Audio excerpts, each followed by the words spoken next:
And now chapter 20. Pure devotional service surpasses knowledge and detachment. Sri Uddhava said, My dear lotus-eyed Krishna, you are the Supreme Lord, and thus the Vedic literatures, consisting of positive and negative injunctions, constitute your order. Such literatures focus upon the good and bad qualities of work. According to Vedic literature, the superior and inferior varieties found in the human social system, varnashram, are due to pious and sinful modes of family planning. Thus piety and sin are constant points of reference in the Vedic analysis of the components of a given situation, namely the material ingredients, place, age, and time. Indeed, the Vedas reveal the existence of material heaven and hell, which are certainly based on piety and sin. Without seeing the difference between piety and sin, how can one understand your own instructions in the form of Vedic literatures, which order one to act piously and forbid one to act sinfully? Furthermore, without such authorized Vedic literatures, which ultimately award liberation, how can human beings achieve the perfection of life? My dear Lord, in order to understand those things beyond direct experience, such as spiritual liberation or attainment of heaven and other material enjoyments beyond our present capacity, and in general to understand the means and end of all things, the forefathers, demigods, and human beings must consult the Vedic literatures, which are your own laws, for these constitute the highest evidence and revelation. My dear Lord, the distinction observed between piety and sin comes from your own Vedic knowledge and does not arise by itself. If the same literature subsequently nullifies such distinction between piety and sin, there will certainly be confusion. My dear Uddhava, because I desire that human beings may achieve perfection, I have presented 3 paths of advancement: the path of knowledge, the path of work, and the path of devotion. Besides these 3, there is absolutely no other means of elevation. Among these 3 paths, Jnana Yoga, the path of philosophical speculation, is recommended for those who are disgusted with material life and are thus detached from ordinary fruitive activities. Those who are not disgusted with material life, having many desires yet to fulfill, should seek perfection through the path of Karma Yoga. If somehow or other, by good fortune, one develops faith in hearing and chanting my glories, such a person, being neither very disgusted with nor attached to material life, should achieve perfection through the path of loving devotion to me. As long as one is not satiated by fruitive activity, and has not awakened his taste for devotional service by Shravanam, Kirtanam, Vishnu, one has to act according to the regulative principles of the Vedic injunctions. My dear Uddhava, a person who is situated in his prescribed duty, properly worshipping by Vedic sacrifices, but not desiring the fruitive result of such worship, will not go to the heavenly planets. Similarly, by not performing forbidden activities, he will not go to hell. One who is situated in his prescribed duty, free from sinful activities, and cleansed of material contamination, in this very life obtains transcendental knowledge, or by fortune, devotional service unto me. The residents of both heaven and hell desire human birth on the earth planet, because human life facilitates the achievement of transcendental knowledge and love of Godhead, whereas neither heavenly nor hellish bodies efficiently provide such opportunities. A human being who is wise should never desire promotion to heavenly planets or residence in hell. Indeed, a human being should also never desire permanent residence on the earth, for by such absorption in the material body, one becomes foolishly negligent of one's actual self-interest. A wise person, knowing that, although the material body is subject to death, it can still award the perfection of one's life, should not foolishly neglect to take advantage of this opportunity before death arrives. Without attachment, a bird gives up the tree in which his nest was constructed when that tree is cut down by cruel men who are like death personified, and thus the bird achieves happiness in another place. Knowing that one's duration of life is being similarly cut down by the passing of days and nights, one should be shaken by fear. In this way, giving up all material attachment and desire, one understands the Supreme Lord and achieves perfect peace. The human body, which can award all benefit in life, is automatically obtained by the laws of nature, although it is a very rare achievement. This human body can be compared to a perfectly constructed boat, having the spiritual master as the captain, and the instructions of the personality of Godhead as favorable winds impelling it on its course. Considering all these advantages, a human being who does not utilize his human life to cross the ocean of material existence must be considered the killer of his own soul. A transcendentalist, having become disgusted and hopeless in all endeavors for material happiness, completely controls the senses and develops detachment. By spiritual practice, he should then fix the mind on the spiritual platform without deviation. Whenever the mind, being concentrated on the spiritual platform, is suddenly deviated from its spiritual position, one should carefully bring it under the control of the self by following the prescribed means. One should never lose sight of the actual goal of mental activities, but rather conquering the life, air, and senses, and utilizing intelligence, strengthened by the mode of goodness, one should bring the mind under the control of the self. An expert horseman, desiring to tame a headstrong horse, first lets the horse have his way for a moment, and then, pulling the reins, gradually places the horse on the desired path. Similarly, the supreme yoga process is that by which one carefully observes the movements and desires of the mind, and gradually brings them under full control. Until one's mind is fixed in spiritual satisfaction, one should analytically study the temporary nature of all material objects, whether cosmic, earthly, or atomic. One should constantly observe the process of creation through the natural progressive function, and the process of annihilation through the regressive function. When a person is disgusted with the temporary, illusory nature of this world, and is thus detached from it, his mind, guided by the instructions of his spiritual master, considers again and again the nature of this world, and eventually gives up the false identification with matter. Through the various disciplinary regulations and the purificatory procedures of the yoga system, through logic and spiritual education, or through worship and adoration of me, one should constantly engage his mind in remembering the personality of Godhead, the goal of yoga. No other means should be employed for this purpose.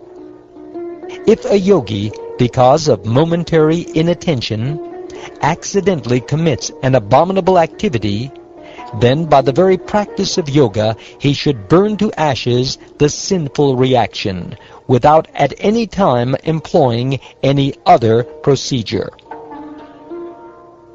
It is firmly declared that the steady adherence of transcendentalists to their respective spiritual positions constitutes real piety, and that sin occurs when a transcendentalist neglects his prescribed duty.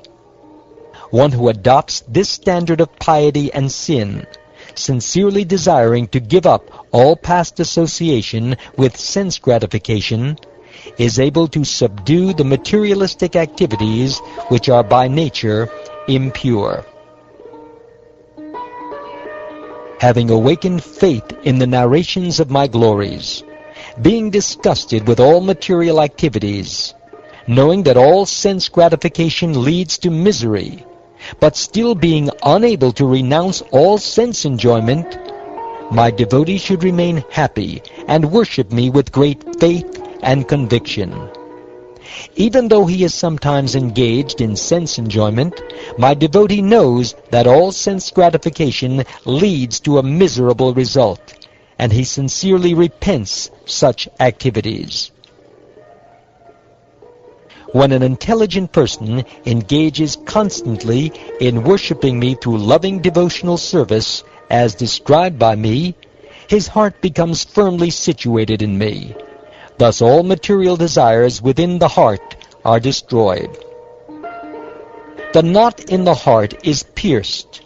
All misgivings are cut to pieces, and the chain of fruitive actions is terminated when I am seen as the Supreme Personality of Godhead.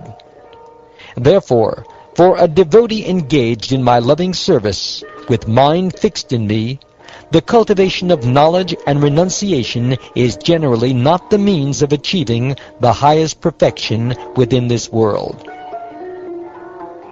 Everything that can be achieved by fruitive activities, penance, knowledge, detachment, mystic yoga, charity, religious duties, and all other means of perfecting life is easily achieved by my devotee through loving service unto me. If somehow or other my devotee desires promotion to heaven, liberation, or residence in my abode, he easily achieves such benedictions. Because my devotees possess saintly behavior and deep intelligence, they completely dedicate themselves to me and do not desire anything besides me. Indeed, even if I offer them liberation from birth and death, they do not accept it. It is said that complete detachment is the highest stage of freedom. Therefore, one who has no personal desire and does not pursue personal rewards can achieve loving devotional service unto me. Material piety and sin, which arise from the good and evil of this world, cannot exist within my unalloyed devotees, who, being free from material hankering, maintain steady spiritual consciousness in all circumstances. Indeed, such devotees have achieved me, the Supreme Lord, who am beyond anything that can be conceived by material intelligence. Persons who seriously follow these methods of achieving me that I have personally taught attain freedom from illusion, and upon reaching my personal abode, at last perfectly understand the absolute truth. Thus ends the 20th chapter of the 11th canto of the Shrimad Bhagavatam, entitled, Pure Devotional Service Surpasses Knowledge and Detachment. And now chapter 21, Lord Krishna's explanation of the Vedic path.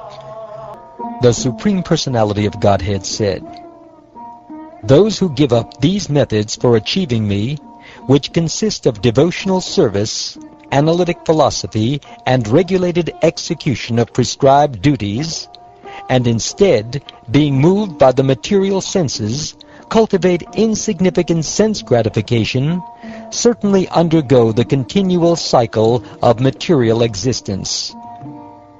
Steadiness in one's own position is declared to be actual piety, whereas deviation from one's position is considered impiety. In this way, the two are definitely ascertained. O sinless Uddhava, in order to understand what is proper in life, one must evaluate a given object within its particular category. Thus, in analyzing religious principles, one must consider purity and impurity. Similarly, in one's ordinary dealings, one must distinguish between good and bad. And to ensure one's physical survival, one must recognize that which is auspicious and inauspicious. I have revealed this way of life for those bearing the burden of mundane religious principles. earth, water, fire, air, and ether are the 5 basic elements that constitute the bodies of all conditioned souls, from Lord Brahma himself down to the non-moving creatures. These elements all emanate from the one personality of Godhead. My dear Uddhava, although all material bodies are composed of the same 5 elements and are thus equal, the Vedic literatures conceive of different names and forms in relation to such bodies, so that the living entities may achieve their goal of life. O saintly Uddhava, in order to restrict materialistic activities, I have established that which is proper and improper among all material things, including time, space, and all physical objects. Among places, those bereft of the spotted antelope, those devoid of devotion to the Brahmins, those possessing spotted antelopes but bereft of respectable men, provinces like Kikata, and places where cleanliness and purificatory rites are neglected, where meat-eaters are prominent, or where the earth is barren, are all considered to be contaminated lands. A specific time is considered pure when it is appropriate, either by its own nature or through achievement of suitable paraphernalia for the performance of one's prescribed duty. That time which impedes the performance of one's duty is considered impure. An object's purity or impurity is established by application of another object, by words, by rituals, by the effects of time, or according to relative magnitude. Impure things may or may not impose sinful reactions upon a person, depending on that person's strength or weakness, intelligence, wealth, location, and physical condition. Various objects such as grains, wooden utensils, things made of bone, thread, liquids, objects derived from fire, skins, and earthy objects are all purified by time, by the wind, by fire, by earth, and by water, either separately or in combination. A particular purifying agent is considered appropriate when its application removes the bad odor or dirty covering of some contaminated object and makes it resume its original nature. The self can be cleansed by bathing, charity, austerity, age, personal strength, purificatory rituals, prescribed duties, and above all, by remembrance of me. The Brahmin and other twice-born men should be duly purified before performing their specific activities. A mantra is purified when chanted with proper knowledge, and one's work is purified when offered unto me. Thus, by purification of the place, time, substance, the doer, mantras, and work, one becomes religious, and by negligence of these 6 items, one is considered irreligious. Sometimes piety becomes sin, and sometimes what is ordinarily sin becomes piety on the strength of Vedic injunctions. Such special rules, in effect, eradicate the clear distinction between piety and sin. The same activities that would degrade an elevated person do not cause fall down for those who are already fallen. Indeed, one who is lying on the ground cannot possibly fall further. The material association that is dictated by one's own nature is considered a good quality. By refraining from a particular sinful or materialistic activity, one becomes freed from its bondage. Such renunciation is the basis of religious and auspicious life for human beings, and drives away all suffering, illusion, and fear. One who accepts material sense objects as desirable certainly becomes attached to them. From such attachment, lust arises, and this lust creates quarrel among men. From quarrel arises intolerable anger, followed by the darkness of ignorance. This ignorance quickly overtakes a man's broad intelligence. O saintly Uddhava, a person bereft of real intelligence is considered to have lost everything. Deviated from the actual purpose of his life, he becomes dull, just like a dead person. Because of absorption in sense gratification, one cannot recognize himself or others. Living uselessly in ignorance, like a tree, one is merely breathing just like a bellows. Those statements of Scripture promising fruitive rewards do not prescribe the ultimate good for men, but are merely enticements for executing beneficial religious duties, like promises of candy spoken to induce a child to take beneficial medicine. Simply by material birth, human beings become attached within their minds to personal sense gratification, long duration of life, sense activities, bodily strength, sexual potency, and friends and family. Their minds are thus absorbed in that which defeats their actual self-interest. Those ignorant of their real self-interest are wandering on the path of material existence, gradually heading toward darkness.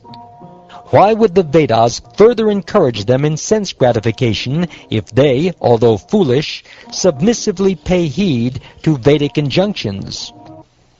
Persons with perverted intelligence do not understand this actual purpose of Vedic knowledge, and instead propagate as the highest Vedic truth the flowery statements of the Vedas that promise material rewards. Those in actual knowledge of the Vedas never speak in that way. Those who are full of lust, avarice, and greed mistake mere flowers to be the actual fruit of life. Bewildered by the glare of fire and suffocated by its smoke, they cannot recognize their own true identity.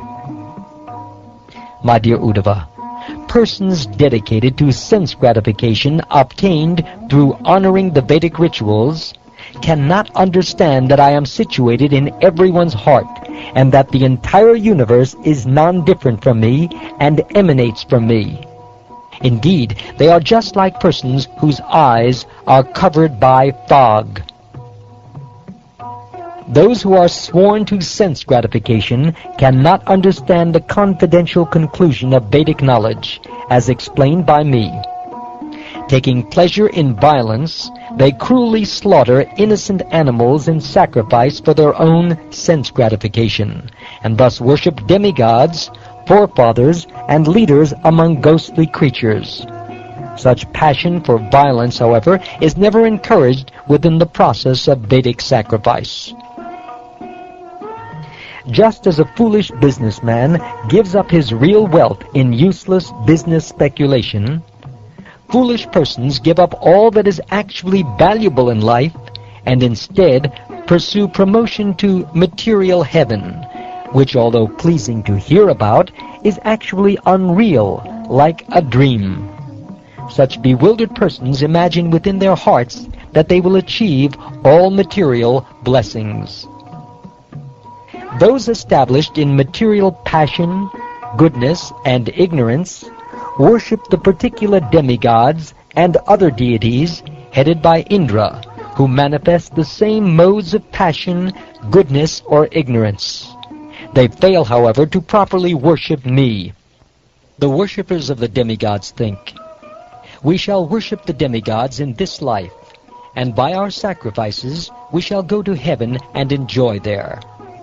When that enjoyment is finished, we shall return to this world and take birth as great householders in aristocratic families." Being excessively proud and greedy, the minds of such persons are bewildered by the flowery words of the Vedas. they are not attracted to topics about me, the Supreme Lord. Divided into 3 divisions, ultimately reveal the living entity as pure spirit soul. The Vedic seers and mantras, however, deal in esoteric terms, and I also am pleased by such confidential descriptions.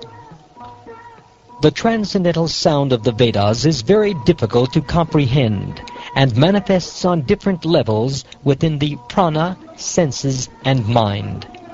This Vedic sound is unlimited, very deep and unfathomable, just like the ocean.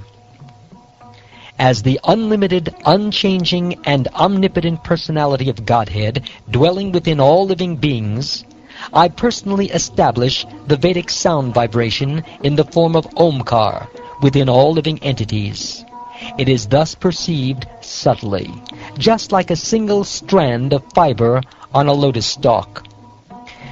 Just as a spider brings forth from its heart its web and emits it through its mouth, the Supreme Personality of Godhead manifests himself as the reverberating primeval vital air, comprising all sacred Vedic meters and full of transcendental pleasure. Thus the Lord, from the ethereal sky of his heart, creates the great and limitless Vedic sound by the agency of his mind, which conceives of variegated sounds such as the sparshas. The Vedic sound branches out in thousands of directions, adorned with the different letters expanded from the syllable Om, the consonants, vowels, sibilants, and semivowels. The Veda is then elaborated by many verbal varieties expressed in different meters, each having 4 more syllables than the previous one.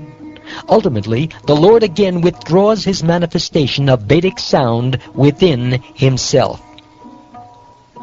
The Vedic meters are Gayatri, Ushnik, Anushtup, Brihati, Pankti, Trishtup, Jagati, Atichanda, Atyashti, Atijagati, and Ativarat.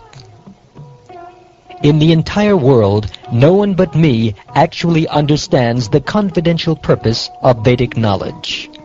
Thus, people do not know what the Veda is actually prescribing in the ritualistic injunctions of Karma Kanda, nor what object is actually being indicated in the formulas of worship found in the Upasana Kanda, nor that which is elaborately discussed through various hypotheses in the Jnana Kanda section of the Veda. I am the ritualistic sacrifice enjoined by the Vedas, and I am the worshipable deity. It is I who am presented as various philosophical hypotheses, and it is I alone who am then refuted by philosophical analysis. The transcendental sound vibration thus establishes me as the essential meaning of all Vedic knowledge. The Vedas, elaborately analyzing all material duality as nothing but my illusory potency, ultimately completely negate this duality and achieve their own satisfaction. Thus ends the 21st chapter of the 11th canto of the Shrimad Bhagavatam, entitled Lord Krishna's Explanation of the Vedic Path. And now chapter 22, Enumeration of the Elements of Material Creation. Uddhava inquired, "My dear Lord, O Master of the Universe, how many different elements of creation have been enumerated by the great sages? I have heard you personally describe a total of 28, God, the Jiva soul, the Mahatattva, false ego, the 5 gross elements, the 10 senses, the mind, the 5 subtle objects of perception, and the 3 modes of nature. But some authorities say that there are 26 elements, while others cite 25 or even 7, 9, 6, 4, or 11. And even others say that there are 17, 16, or 13. What did each of these sages have in mind when he calculated the creative elements in such different ways?" O Supreme Eternal, kindly explain this to me. O Uddhava, because all material elements are present everywhere, it is reasonable that different learned Brahmins have analyzed them in different ways. All such philosophers spoke under the shelter of my mystic potency, and thus they could say anything without contradicting the truth. When philosophers argue, I don't choose to analyze this particular case in the same way as you have. It is simply my own insurmountable energies that are motivating their analytic disagreements. By interaction of my energies, different opinions arise.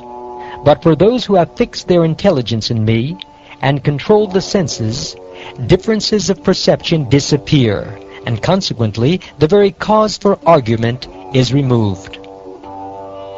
O best among men, because subtle and gross elements mutually enter into one another, philosophers may calculate the number of basic material elements in different ways according to their personal desire. All subtle material elements are actually present within their gross effects. Similarly, all gross elements are present within their subtle causes, since material creation takes place by progressive manifestation of elements from subtle to gross.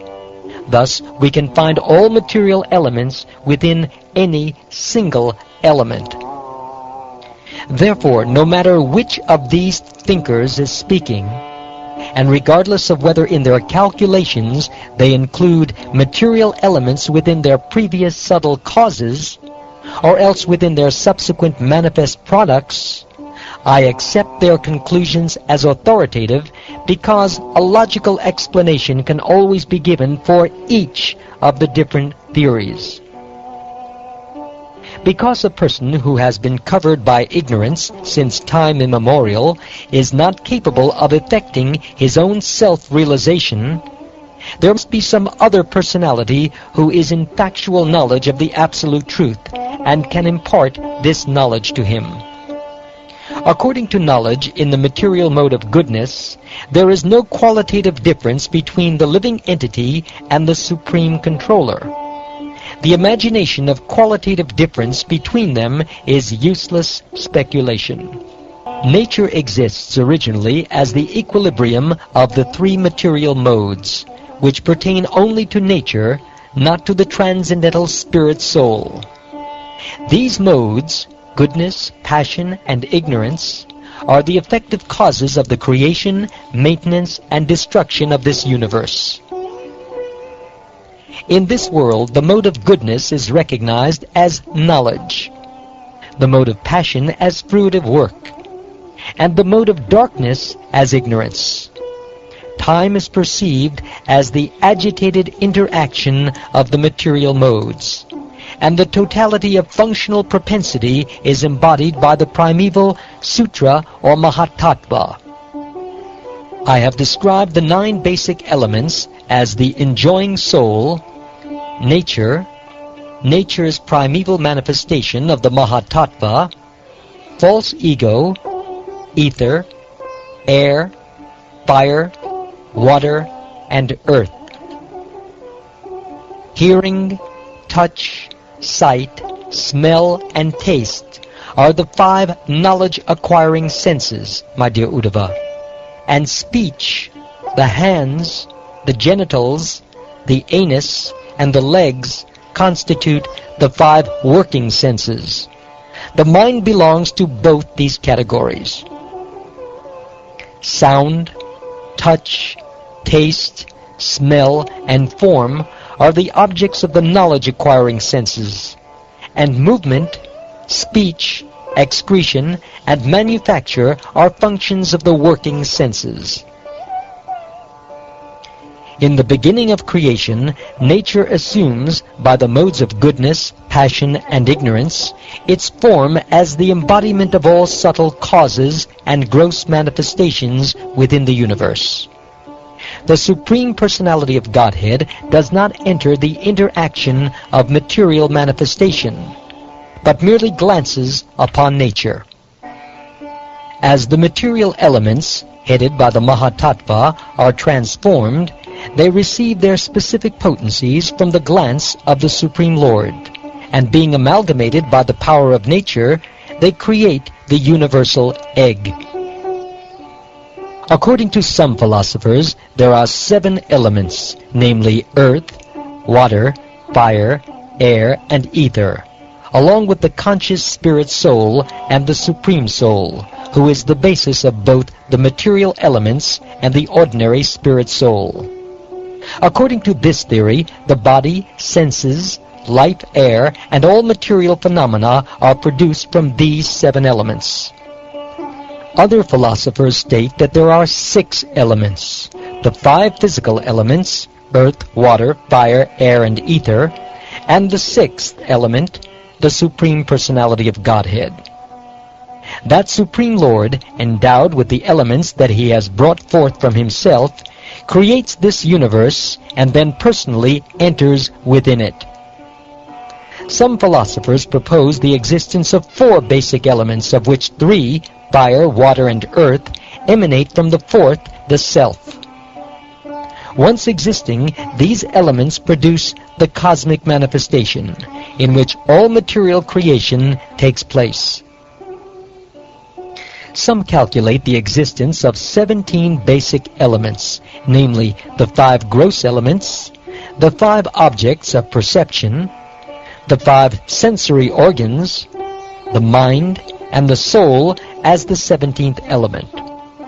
According to the calculation of 16 elements, the only difference from the previous theory is that the soul is identified with the mind. If we think in terms of 5 physical elements, 5 senses, the mind, the individual soul, and the Supreme Lord, there are 13 elements. Counting 11, there are the soul, the gross elements, and the senses. 8 gross and subtle elements plus the Supreme Lord would make 9.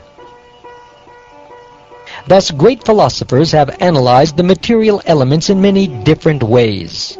All of their proposals are reasonable, since they are all presented with ample logic. Indeed, such philosophical brilliance is expected of the truly learned. My Lord, although nature and the living entity are constitutionally distinct, there appears to be no difference between them, because they are found residing within one another. Thus the soul appears to be within nature, and nature within the soul. O lotus-eyed Krishna, O omniscient Lord, kindly cut this great doubt out of my heart with your own words, which exhibit your great skill in reasoning. From you alone the knowledge of the living being arises, and by your potency that knowledge is stolen away. Indeed, no one but yourself can understand the real nature of your illusory potency. O Uddhava, O best among men, material nature and its enjoyer are clearly distinct. This manifest creation undergoes constant transformation, being founded upon the agitation of the modes of nature. My dear Uddhava, my material energy, comprising 3 modes and acting through them, manifests the varieties of creation, along with varieties of consciousness for perceiving them. The manifest result of material transformation is understood in 3 aspects: adhyatmic, adhidaivic, and adhibodhic. Sight, visible form, and the reflected image of the sun within the aperture of the eye all work together to reveal one another. But the original sun standing in the sky is self-manifest. Similarly, the Supreme Soul, the original cause of all entities, who is thus separate from all of them, acts by the illumination of his own transcendental experience as the ultimate source of manifestation of all mutually manifesting objects. Similarly, the sense organs, namely the skin, ears, eyes, tongue, and nose, as well as the functions of the subtle body, namely conditioned consciousness, mind, intelligence, and false ego, can all be analyzed in terms of the threefold distinction of sense, object of perception, and presiding deity. When the three modes of nature are agitated, the resultant transformation appears as the element false ego in three phases: goodness, passion, and ignorance. Generated from the Mahatattva, which is itself produced from the unmanifest Pradhan, this false ego becomes the cause of all material illusion and duality. The speculative argument of philosophers, "This world is real, no, it is not real," is based upon incomplete knowledge of the Supreme Soul and is simply aimed at understanding material dualities. Although such argument is useless, persons who have turned their attention away from me, their own true self, are unable to give it up. O Supreme Master, the intelligence of those dedicated to fruitive activities is certainly deviated from you. Please explain to me how such persons accept superior and inferior bodies by their materialistic activities and then give up such bodies. O Govinda, this topic is very difficult for foolish persons to understand. Being cheated by illusion in this world, they generally do not become aware of these facts. O Uddhava, the material mind of men is shaped by the reactions of fruitive work. Along with the five senses, it travels from one material body to another. The spirit soul, although different from this mind, follows it. The mind, bound to the reactions of fruitive work, always meditates on the objects of the senses, both those that are seen in this world and those that are heard about from Vedic authority. Consequently, the mind appears to come into being and to suffer annihilation along with its objects of perception, and thus its ability to distinguish past and future is lost. When the living entity passes from the present body to the next body created by his own karma, he becomes absorbed in the pleasurable and painful sensations of the new body, and completely forgets the experience of the previous body. This total forgetfulness, for one reason or another, of one's previous material identity is called death. O most charitable Uddhava, what is called birth is simply a person's total identification with a new body. One accepts the new body just as one completely accepts the experience of a dream or a fantasy as reality. Just as a person experiencing a dream or daydream does not remember his previous dreams or daydreams, a person situated in his present body, although having existed previously to it, thinks that he has only recently come into being. Because his mind, which is the resting place of the senses, has created the identification with a new body, the threefold material variety of high, middle, and low class appears, as if present within the reality of the soul. The self thus becomes the creator of external and internal duality, just like a man who gives birth to a bad son. My dear Uddhava, material bodies are constantly undergoing creation and destruction by the force of time, whose swiftness is imperceptible. But because of the subtle nature of time, no one sees this. The different stages of transformation of all material bodies occur just like those of the flame of a candle, the current of a river, or the fruits of a tree. Although the illumination of a lamp consists of innumerable rays of light undergoing constant creation, transformation, and destruction, a person with illusory intelligence who sees the light for a moment will speak falsely, saying, "This is the light of the lamp." As one observes a flowing river, ever new water passes by and goes far away. Yet a foolish person, observing one point in the river, falsely states, "This is the water of the river." Similarly, although the material body of a human being is constantly undergoing transformation, those who are simply wasting their lives falsely think and say that each particular stage of the body is the person's real identity. A person does not actually take birth out of the seed of past activities, nor, being immortal, does he die. By illusion, the living being appears to be born and to die, just as fire in connection with firewood appears to begin and then cease to exist.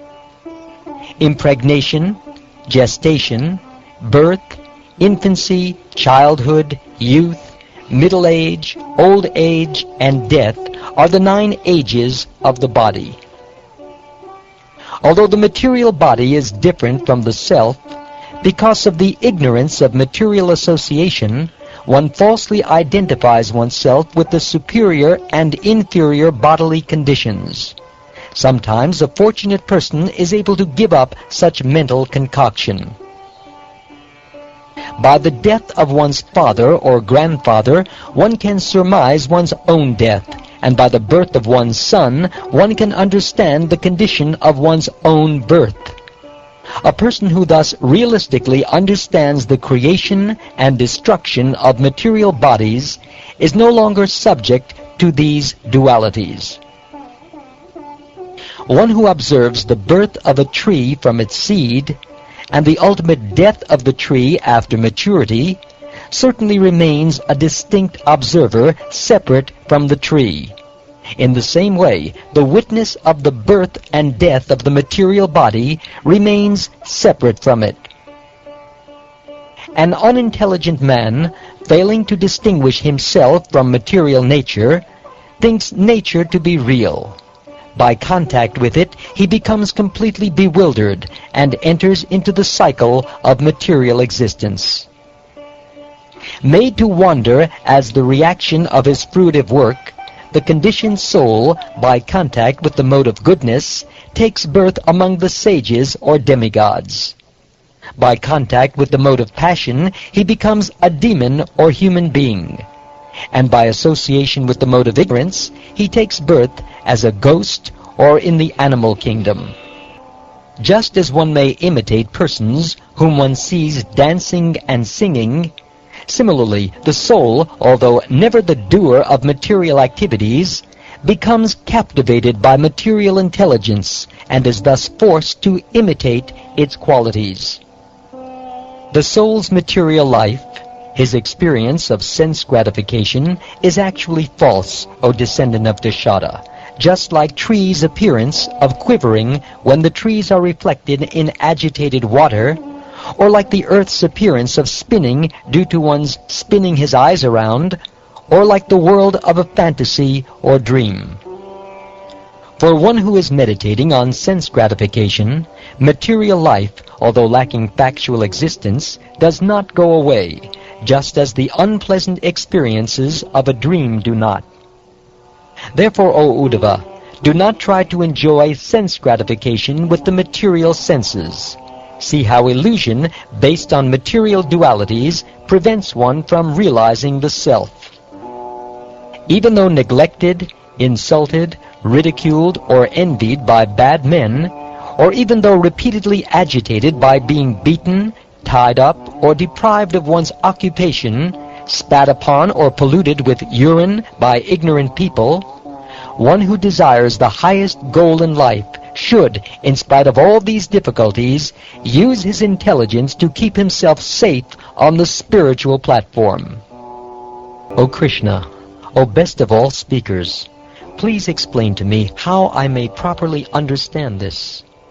O soul of the universe, the conditioning of one's personality in material life is very strong, and therefore it is very difficult even for learned men to tolerate the offenses committed against them by ignorant people. Only your devotees, who are fixed in your loving service and who have achieved peace by residing at your lotus feet, are able to tolerate such offenses. Thus ends the 22nd chapter of the 11th canto of the Shrimad Bhagavatam, entitled Enumeration of the Elements of Material Creation. And now chapter 23, the Song of the Avanti Brahman. Shukdev Goswami said, Lord Mukunda, the chief of the Dashadas, Having thus been respectfully requested by the best of his devotees, Sri Uddhava first acknowledged the fitness of his servant's statements. Then the Lord, whose glorious exploits are most worthy of being heard, began to reply to him. Lord Sri Krishna said, O disciple of Brihaspati, there is virtually no saintly man in this world capable of resettling his own mind after it has been disturbed by the insulting words of uncivilized men. Sharp arrows which pierce one's chest and reach the heart do not cause as much suffering as the arrows of harsh, insulting words that become lodged within the heart when spoken by uncivilized men. My dear Uddhava, in this regard, a most pious story is told, and I shall now describe it to you. Please listen with careful attention. Once a certain sannyasi was insulted in many ways by impious men. However, with determination, he remembered that he was suffering the fruit of his own previous karma. I will narrate to you his story and that which he spoke. In the country of Avanti, there once lived a certain Brahmin who was very rich and gifted with all opulences, and who was engaged in the occupation of commerce. But he was a miserly person, lusty, greedy, and very prone to anger. In his home, devoid of religiosity and lawful sense gratification, the family members and guests were never properly respected, even with words. He would not even allow sufficient gratification for his own body at the suitable times. Since he was so hard-hearted and miserly, his sons, in-laws, wife, daughters, and servants began to feel inimical toward him. Becoming disgusted, they would never treat him with affection. In this way, the presiding deities of the 5 family sacrifices became angry at the Brahmin, who was niggardly guarding his wealth like a yaksha, had no good destination either in this world or the next, and was totally deprived of religiosity and sense enjoyment.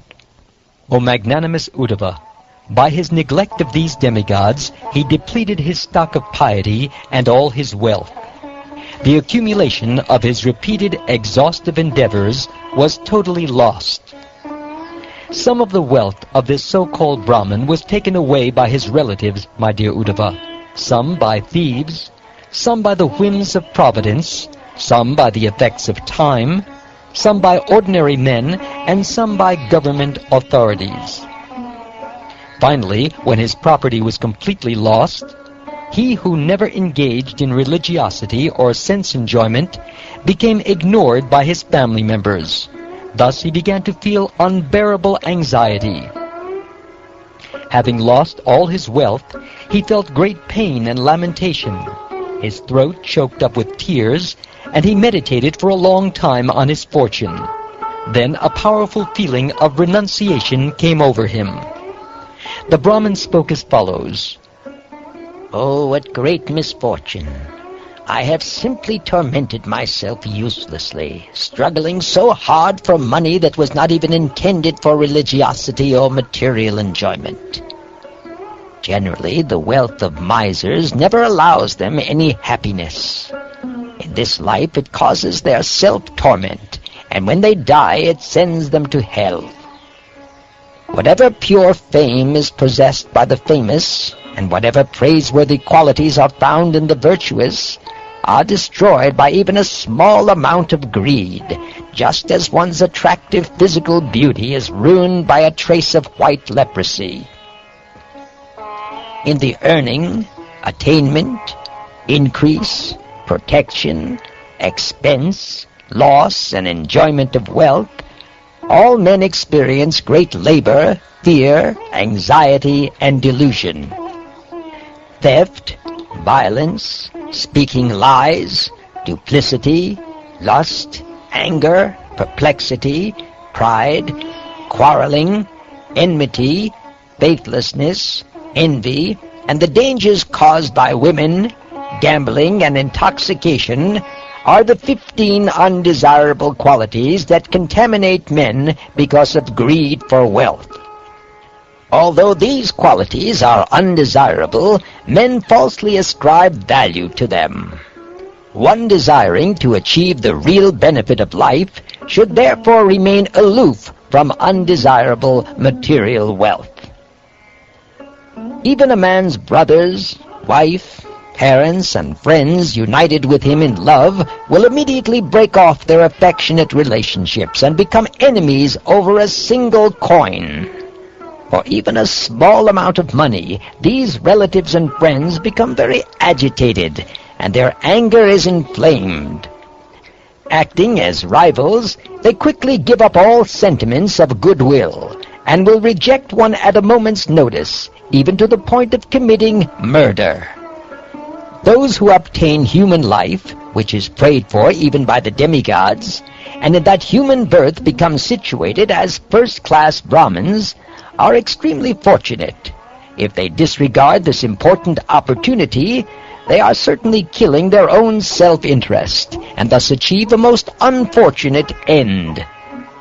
What mortal man, having achieved this human life, which is the very gateway to both heaven and liberation, would willingly become attached to that abode of worthlessness, material property? One who fails to distribute his wealth to the proper shareholders, the demigods, sages, forefathers, and ordinary living entities, as well as his immediate relatives, in-laws, and own self, is maintaining his wealth simply like a yaksha, and will fall down. Discriminating persons are able to utilize their money, youth, and strength to achieve perfection. But I have feverishly squandered these in the useless endeavor for further wealth.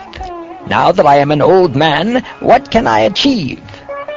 Why must an intelligent man suffer by his constant vain efforts to get wealth? Indeed, this whole world is most bewildered by someone's illusory potency. For one who is in the grips of death, what is the use of wealth or those who offer it? Sense gratification or those who offer it, or for that matter, any type of fruitive activity which simply causes one to again take birth in the material world. The Supreme Personality of Godhead, Lord Hari, who contains within himself all the demigods, must be satisfied with me. Indeed, he has brought me to this suffering condition and forced me to experience detachment, which is the boat to carry me over this ocean of material life. If there is any time remaining in my life, I will perform austerities and force my body to subsist on the bare necessities. Without further confusion, I shall pursue that which constitutes my entire self-interest in life, and I shall remain satisfied within the self. Thus may the presiding demigods of these three worlds kindly show their mercy upon me. Indeed, Maharaj Kadvanga was able to achieve the spiritual world in a single moment. O Uddhava, his mind thus determined, that most excellent Avanti Brahman was able to untie the knots of desire within his heart. He then assumed the role of a peaceful and silent sannyasi mendicant. He wandered about the earth, keeping his intelligence, senses, and life air under control.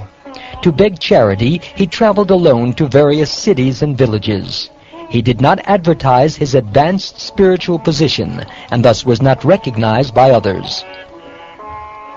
O kind Uddhava, seeing him as an old, dirty beggar, rowdy persons would dishonor him with many insults.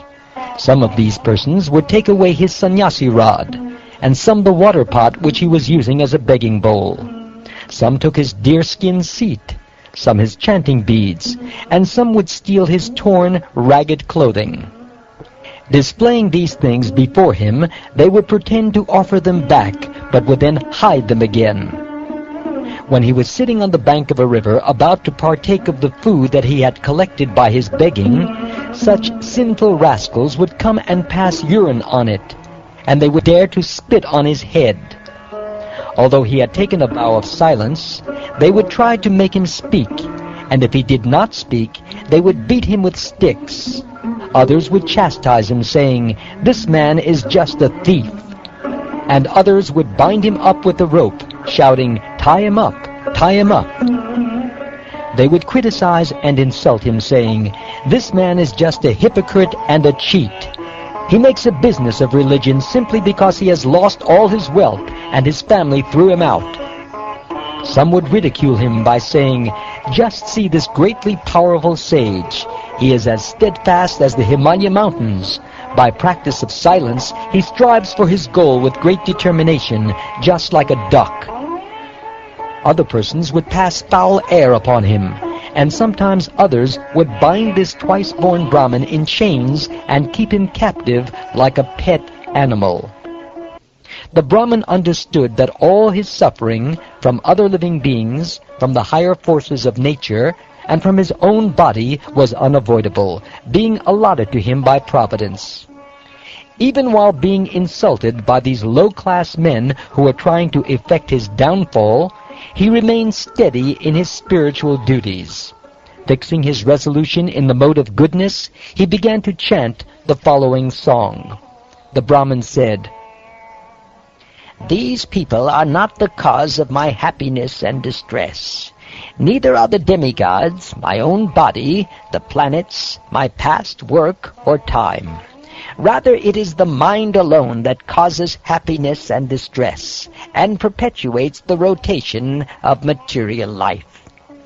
The powerful mind actuates the functions of the material modes, from which evolve the different kinds of material activities in the modes of goodness, ignorance, and passion. From the activities in each of these modes develop the corresponding statuses of life. Although present along with the struggling mind within the material body, the supersoul is not endeavoring because he is already endowed with transcendental enlightenment.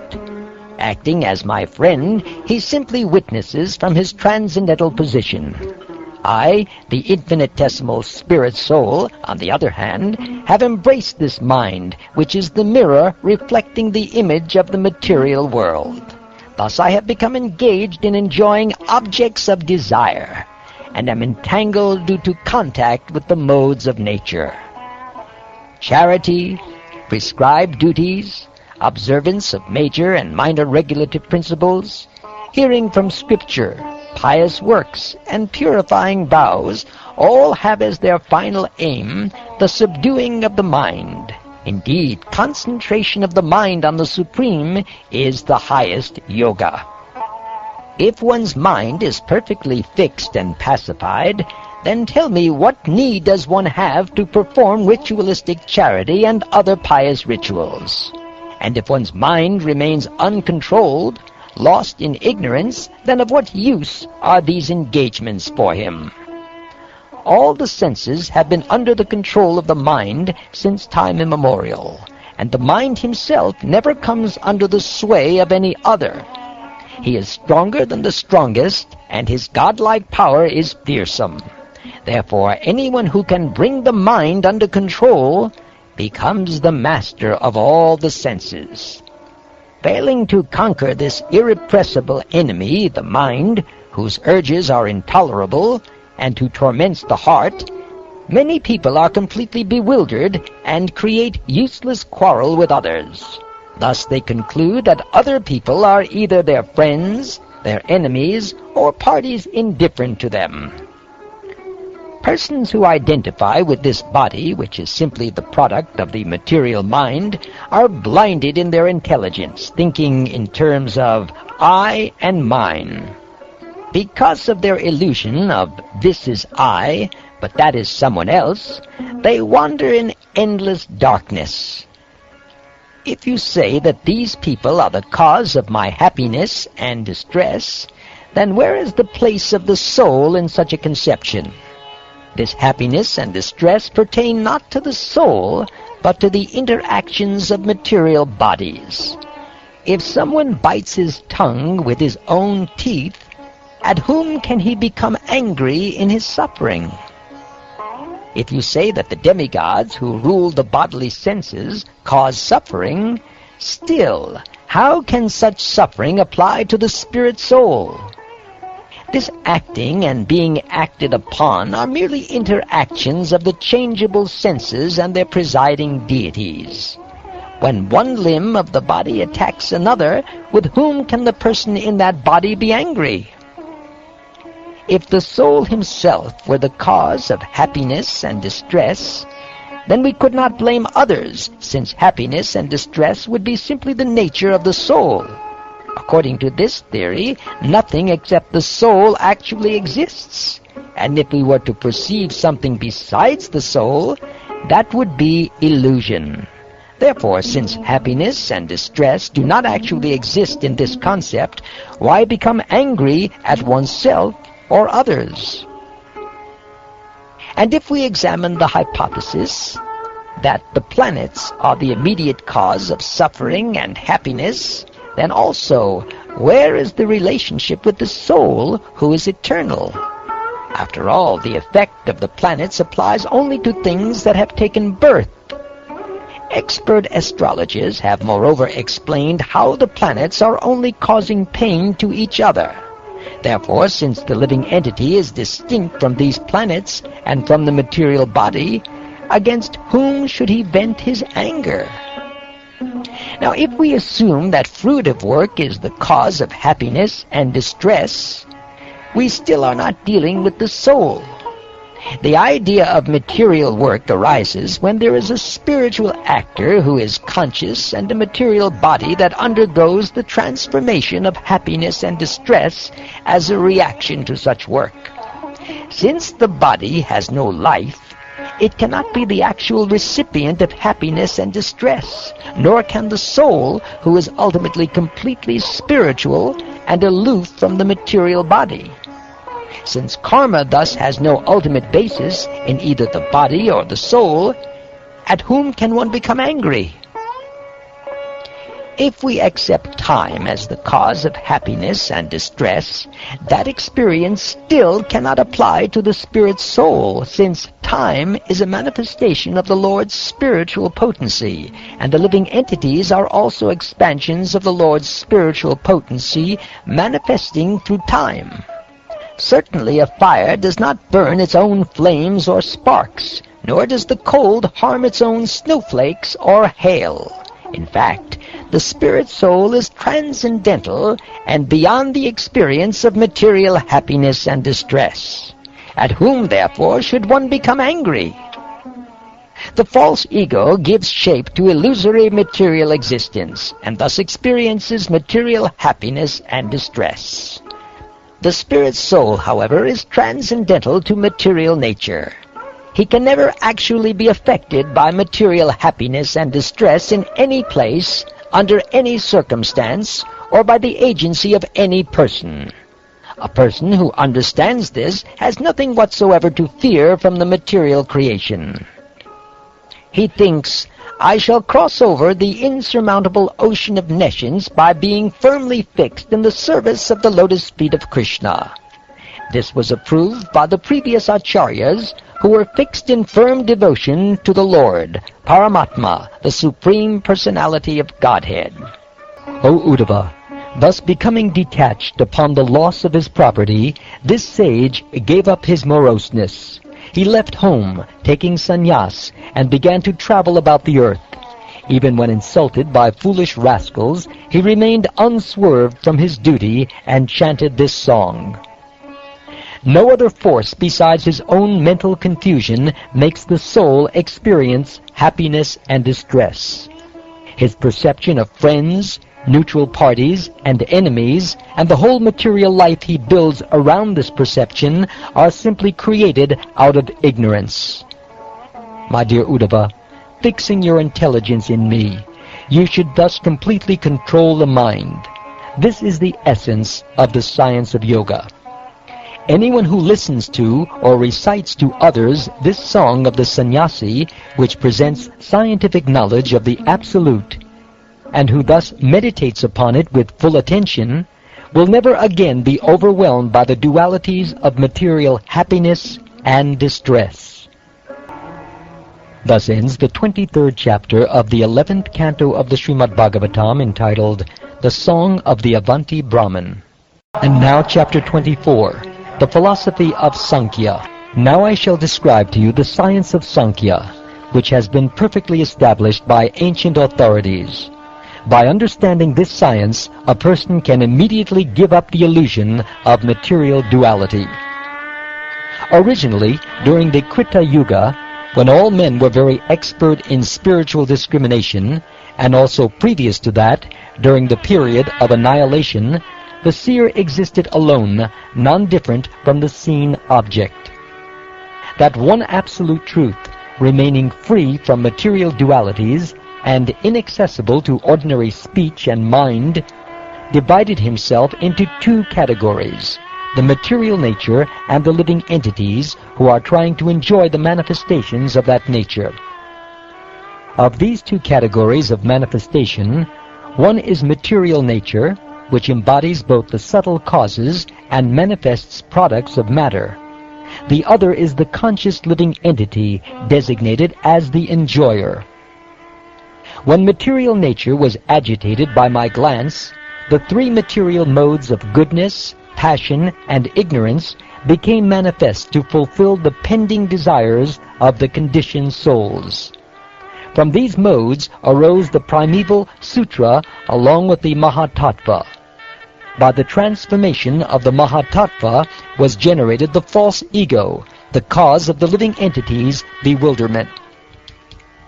False ego, which is the cause of physical sensation, the senses, and the mind, encompasses both spirit and matter, and manifests in three varieties, in the modes of goodness, passion, and ignorance. From false ego in the mode of ignorance, the subtle physical perceptions, and thus the gross elements, were generated. From false ego in the mode of passion came the senses, and from false ego in the mode of goodness arose the 11 demigods. Impelled by me, all these elements combined to function in an orderly fashion, and together gave birth to the universal egg, which is my excellent place of residence. I myself appeared within that egg, which was floating on the causal water, and from my navel arose the universal lotus, the birthplace of self-born Brahma. Lord Brahma, the soul of the universe, being endowed with the mode of passion, performed great austerities by my mercy, and thus created the three planetary divisions called Bur, Bhuvar, and Svar, along with their presiding deities. Heaven was established as the residence of the demigods, Bhuvarloka as that of the ghostly spirits, and the earth system as the place of human beings and other mortal creatures. Those mystics who strive for liberation are promoted beyond these three divisions.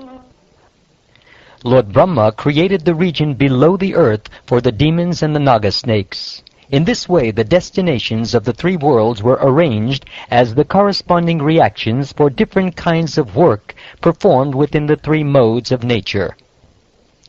By mystic yoga, great austerities, and the renounced order of life, the pure destinations of Maharloka, Janoloka, Tapoloka, and Satyaloka are attained. But by devotional yoga, one achieves my transcendental abode. All results of fruitive work have been arranged within this world by me, the Supreme Creator, acting as the force of time. Thus one sometimes rises up toward the surface of this mighty river of the modes of nature, and sometimes again submerges. Whatever features visibly exist within this world, small or great, thin or stout, certainly contain both the material nature and its enjoyer, the spirit soul. Gold and earth are originally existing as ingredients. From gold, one may fashion golden ornaments such as bracelets and earrings, and from earth one may fashion clay pots and saucers. The original ingredients, gold and earth, exist before the products made from them, and when the products are eventually destroyed, the original ingredients, gold and earth, will remain.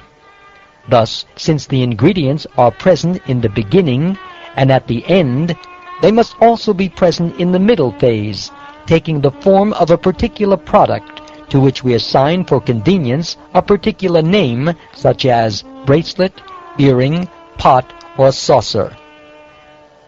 We can therefore understand that since the ingredient cause exists before the creation of a product, and after the product's destruction, the same ingredient cause must be present during the manifest phase, supporting the product as the basis of its reality.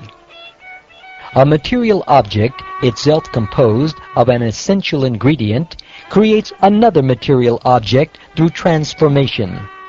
Thus, one created object becomes the cause and basis of another created object. A particular thing may thus be called real in that it possesses the basic nature of another object that constitutes its origin and final state. The material universe may be considered real, having nature as its original ingredient and final state. Lord Mahavishnu is the resting place of nature, which becomes manifest by the power of time. Thus nature, the Almighty Vishnu, and time are not different from me, the Supreme Absolute Truth. As long as the Supreme Personality of Godhead continues to glance upon nature, the material world continues to exist, perpetually manifesting through procreation the great and variegated flow of universal creation. I am the basis of the universal form which displays endless variety through the repeated creation, maintenance, and destruction of the planetary systems.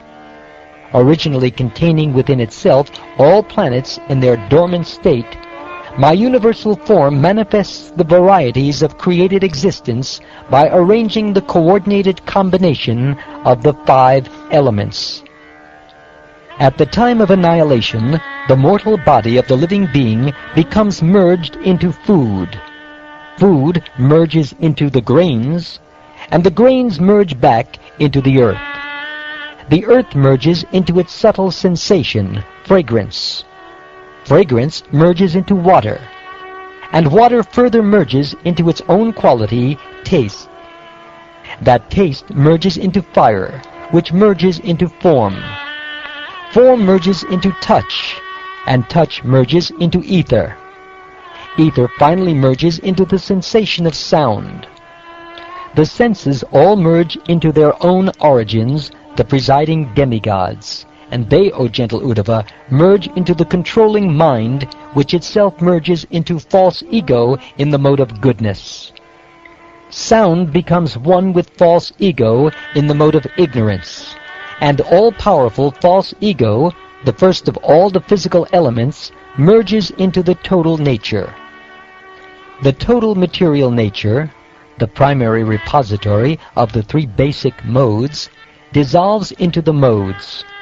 These modes of nature then merge into the unmanifest form of nature, and that unmanifest form merges into time. Time merges into the Supreme Lord, present in the form of the omniscient Mahapurusha, the original activator of all living beings. That origin of all life merges into me, the unborn Supreme Soul, who remains alone, established within himself. It is from him that all creation and annihilation are manifested. Just as the rising sun removes the darkness of the sky, similarly, this scientific knowledge of cosmic annihilation removes all illusory duality from the mind of a serious student. Even if illusion somehow enters his heart, it cannot remain there. Thus I, the perfect seer of everything material and spiritual, have spoken this knowledge of Sankhya, which destroys the illusion of doubt by scientific analysis of creation and annihilation. Thus ends the 24th chapter of the 11th canto of the Shrimad Bhagavatam, entitled The Philosophy of Sankhya. And now chapter 25, The 3 Modes of Nature and Beyond. The Supreme Personality of Godhead said, O best among men, please listen as I describe to you how the living entity attains a particular nature by association with individual material modes. Mind and sense control, tolerance, discrimination, sticking to one's prescribed duty, truthfulness, mercy, careful study of the past and future, satisfaction in any condition, generosity, renunciation of sense gratification, faith in the spiritual master, being embarrassed at improper action, charity, simplicity, humbleness, and satisfaction within oneself are qualities of the mode of goodness. Material desire, great endeavor, audacity, dissatisfaction even in gain, false pride, praying for material advancement, considering oneself different and better than others, sense gratification, rash eagerness to fight, a fondness for hearing oneself praised, the tendency to ridicule others, advertising one's own prowess, and justifying one's actions by one's strength are qualities of the mode of passion. Intolerant anger, stinginess, speaking without scriptural authority, violent hatred, living as a parasite, hypocrisy, chronic fatigue, quarrel, lamentation, delusion, unhappiness, depression, sleeping too much, false expectations, fear and laziness constitute the major qualities of the mode of ignorance. Now please hear about the combination of these three modes. My dear Uddhava, the combination of all three modes is present in the mentality of I and mine. The ordinary transactions of this world, which are carried out through the agency of the mind, the objects of perception, the senses, and the vital airs of the physical body, are also based on the combination of the modes. When a person devotes himself to religiosity, economic development, and sense gratification, the faith, wealth, and sensual enjoyment obtained by his endeavors display the interaction of the three modes of nature. When a man desires sense gratification, being attached to family life, and when he consequently becomes established in religious and occupational duties, the combination of the modes of nature is manifest. A person exhibiting qualities such as self-control is understood to be predominantly in the mode of goodness. Similarly, a passionate person is recognized by his lust, and one in ignorance is recognized by qualities such as anger. Any person, whether man or woman, who worships me with loving devotion, offering his or her prescribed duties unto me without material attachment, is understood to be situated in goodness. When a person worships me by his prescribed duties with the hope of gaining material benefit, his nature should be understood to be in passion. And one who worships me with the desire to commit violence against others is in ignorance. The three modes of material nature, goodness, passion, and ignorance, influence the living entity, but not me. Manifesting within his mind, they induce the living entity to become attached to material bodies and other created objects. In this way, the living entity is bound up. When the mode of goodness, which is luminous, pure, and auspicious, predominates over passion and ignorance, a man becomes endowed with happiness, virtue, knowledge, and other good qualities. When the mode of passion, which causes attachment, separatism, and activity, conquers ignorance and goodness, a man begins to work hard to acquire prestige and fortune.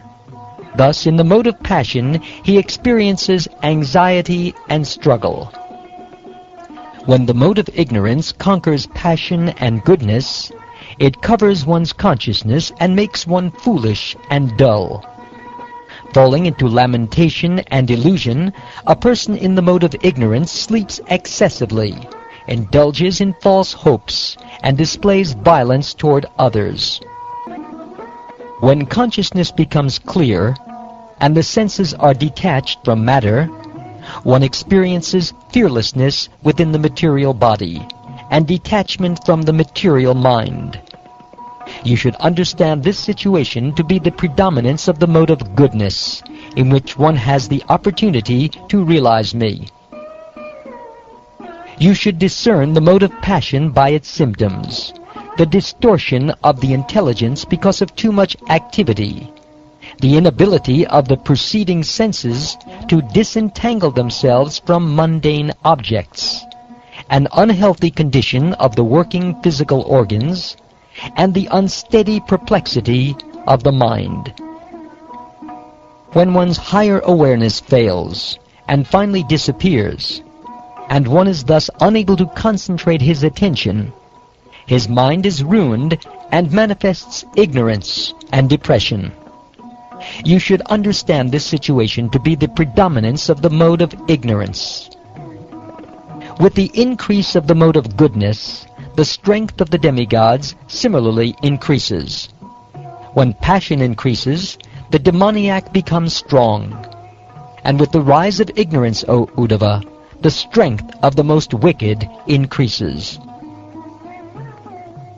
It should be understood that alert wakefulness comes from the mode of goodness, sleep with dreaming from the mode of passion, and deep, dreamless sleep from the mode of ignorance. The fourth state of consciousness pervades these three and is transcendental. Learned persons dedicated to Vedic culture are elevated by the mode of goodness to higher and higher positions. The mode of ignorance, on the other hand, forces one to fall headfirst into lower and lower births. And by the mode of passion, one continues transmigrating through human bodies. Those who leave this world in the mode of goodness go to the heavenly planets. Those who pass away in the mode of passion remain in the world of human beings, and those dying in the mode of ignorance must go to hell. But those who are free from the influence of all modes of nature come to me. Work performed as an offering to me, without consideration of the fruit, is considered to be in the mode of goodness. Work performed with the desire to enjoy the results is in the mode of passion. And work impelled by violence and envy is in the mode of ignorance. Absolute knowledge is in the mode of goodness. Knowledge based on duality is in the mode of passion. And foolish materialistic knowledge is in the mode of ignorance. Knowledge based upon me, however, is understood to be transcendental. Residence in the forest is in the mode of goodness. Residence in a town is in the mode of passion. Residence in a gambling house displays the quality of ignorance. And residence in a place where I reside is transcendental. A worker free of attachment is in the mode of goodness. A worker blinded by personal desire is in the mode of passion. And a worker who has completely forgotten how to tell right from wrong is in the mode of ignorance. But a worker who has taken shelter of me is understood to be transcendental to the modes of nature. Faith directed toward spiritual life is in the mode of goodness. Faith rooted in fruitive work is in the mode of passion. Faith residing in irreligious activities is in the mode of ignorance. But faith in my devotional service is purely transcendental. Food that is wholesome, pure, and obtained without difficulty is in the mode of goodness. Food that gives immediate pleasure to the senses is in the mode of passion. And food that is unclean and causes distress is in the mode of ignorance. Happiness derived from the self is in the mode of goodness. Happiness based on sense gratification is in the mode of passion. And happiness based on delusion and degradation is in the mode of ignorance. But that happiness found within me is transcendental. Therefore, material substance, place, result of activity, time, knowledge, work, the performer of work, faith, state of consciousness, species of life, and destination after death are all based on the three modes of material nature. O best of human beings, all states of material being are related to the interaction of the enjoying soul and material nature. Whether seen, heard of, or only conceived within the mind, they are, without exception, constituted of the modes of nature. O gentle Uddhava, all these different phases of conditioned life arise from work born of the modes of material nature. The living entity who conquers these modes, manifested from the mind, can dedicate himself to me by the process of devotional service and thus attain pure love for me.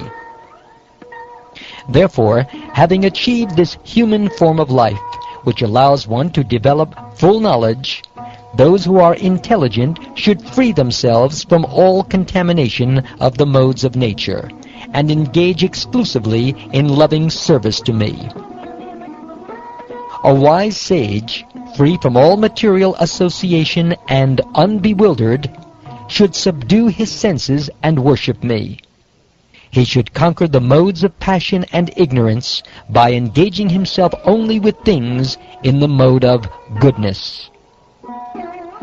Then, being fixed in devotional service, the sage should also conquer the material mode of goodness by indifference toward the modes. Thus pacified within his mind, the spirit soul, freed from the modes of nature, gives up the very cause of his conditioned life and attains me. Freed from the subtle conditioning of the mind and from the modes of nature born of material consciousness, the living entity becomes completely satisfied by experiencing my transcendental form. He no longer searches for enjoyment in the external energy, nor does he contemplate or remember such enjoyment within himself. Thus ends the 25th chapter of the 11th canto of the Shrimad Bhagavatam, entitled The Three Modes of Nature and Beyond. And now chapter 26, the Ila Gita. The Supreme Personality of Godhead said, having achieved this human form of life, which affords one the opportunity to realize me, and being situated in my devotional service, one can achieve me, the reservoir of all pleasure and the supreme soul of all existence, residing within the heart of every living being. A person fixed in transcendental knowledge is freed from conditioned life by giving up his false identification with the products of the material modes of nature.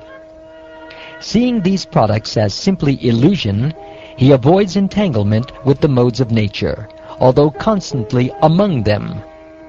Because the modes of nature and their products are simply not real, he does not accept them. One should never associate with materialists, those dedicated to gratifying their genitals and bellies. By following them, one falls into the deepest pit of darkness, just like a blind man who follows another blind man. The following song was sung by the famous emperor Pururava. When deprived of his wife Urvashi, he was at first bewildered, but by controlling his lamentation, he began to feel detachment.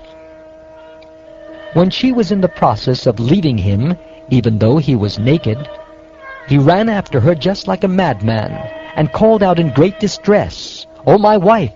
O terrible lady, please stop!" Although for many years Pururava had enjoyed sex pleasure in the evening hours, still he was not satisfied by such insignificant enjoyment. His mind was so attracted to Urvashi that he did not notice how the nights were coming and going. King Ila said, Alas, just see the extent of my delusion. This goddess was embracing me and held my neck in her grip. My heart was so polluted by lust that I had no idea how my life was passing. I was so cheated by that lady that I did not even see the rising or setting of the sun. Alas, for so many years I passed my days in vain. Alas, although I am supposed to be a mighty emperor, the crown jewel of all kings on this earth, just see how my bewilderment has rendered me a toy animal in the hands of women. Although I was a powerful lord with great opulence, that woman gave me up as if I were no more than an insignificant blade of grass. And still, naked and without shame, I followed her, crying to her like a madman. Where are my so-called great influence, power, and sovereignty? Just like an ass being kicked in the face by his she-ass, I ran after that woman who had already given me up. What is the use of a big education, or the practice of austerities and renunciation? And what is the use of studying religious scriptures, of living in solitude and silence, if after all of that, one's mind is stolen by a woman? To hell with me! I am such a fool that I didn't even know it was good for me, although I arrogantly thought I was highly intelligent. Although I achieved the exalted position of a lord, I allowed myself to be conquered by women, as if I were a bullock or a jackass.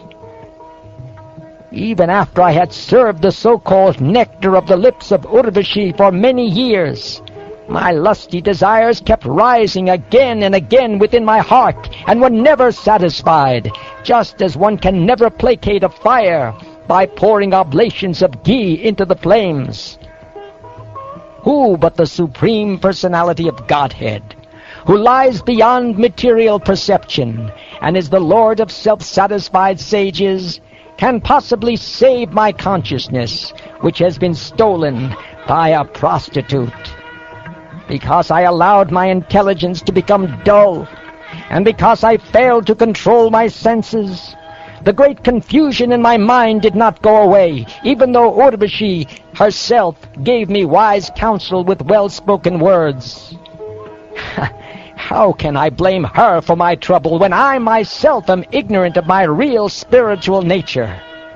I did not control my senses, and so I am like a person who mistakenly sees a harmless rope as a snake. What is this polluted body anyway? So filthy and full of bad odors. I was attracted by the fragrance and beauty of a woman's body, but what are those so-called attractive features? They are simply a false covering created by illusion. One can never decide whose property the body actually is.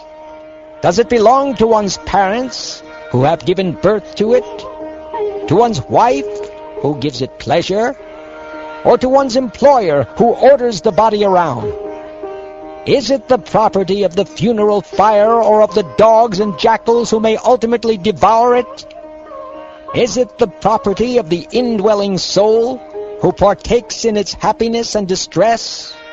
Or does the body belong to intimate friends who encourage and help it?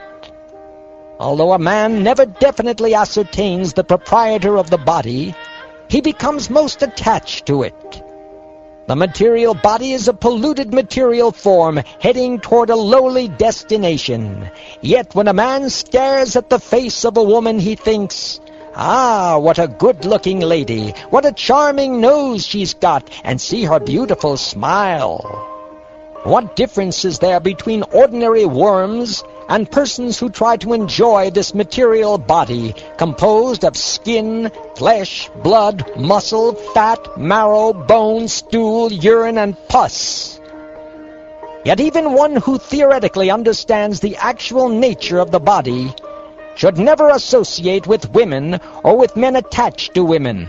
After all, the contact of the senses with their objects inevitably agitates the mind. Because the mind is not disturbed by that which is neither seen nor heard, the mind of a person who restricts the material senses will automatically be checked in its material activities and become pacified. Therefore, one should never let his senses associate freely with women, or with men attached to women. Even those who are highly learned cannot trust the 6 enemies of the mind. What to speak then of foolish persons like me? Having thus chanted this song, Maharaj Pururava, eminent among the demigods and human beings, gave up the position he had achieved in the planet of Urvashi.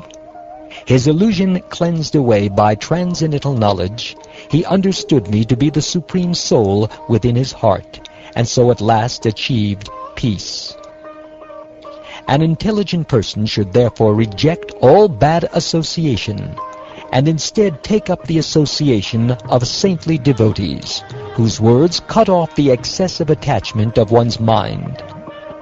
My devotees fix their minds on me, and do not depend upon anything material. They are always peaceful, endowed with equal vision, and free from possessiveness, false ego, duality, and greed. O greatly fortunate Uddhava, in the association of such saintly devotees, there is constant discussion of me, and those partaking in this chanting and hearing of my glories are certainly purified of all sins. Whoever hears, chants, and respectfully takes to heart these topics about me becomes faithfully dedicated to me, and thus achieves my devotional service. What more remains to be accomplished for the perfect devotee after achieving devotional service unto me, the Supreme Absolute Truth, whose qualities are innumerable, and who am the embodiment of all ecstatic experience? Just as cold, fear, and darkness are eradicated for one who has approached the sacrificial fire, so dullness, fear, and ignorance are destroyed for one engaged in serving the devotees of the Lord. The devotees of the Lord, peacefully fixed in absolute knowledge, are the ultimate shelter for those who are repeatedly rising and falling within the fearful ocean of material life. Such devotees are just like a strong boat that comes to rescue persons who are at the point of drowning. Just as food is the life of all creatures, just as I am the ultimate shelter for the distressed, and just as religion is the wealth of those who are passing away from this world, so my devotees are the only refuge of persons fearful of falling into a miserable condition of life. My devotees bestow divine eyes, whereas the sun allows only external sight, and that only when it is risen in the sky. My devotees are one's real worshipable deities and real family. They are one's own self, and ultimately they are non-different from me. Thus, losing his desire to be on the same planet as Urvashi, Maharaj Pururava began to wander the earth free of all material association and completely satisfied within the self. Thus ends the 26th chapter of the 11th canto of the Shrimad Bhagavatam, entitled the Ila Gita. And now chapter 27, Lord Krishna's instructions on the process of deity worship. Sri Uddhava said, My dear Lord, O Master of the devotees, please explain to me the prescribed method of worshipping you in your deity form. What are the qualifications of those devotees who worship the deity? On what basis is such worship established? And what is the specific method of worship? All the great sages repeatedly declare that such worship brings the greatest benefit possible in human life. This is the opinion of Narad Muni, the great Vyasadeva, and my own spiritual master, Brihaspati.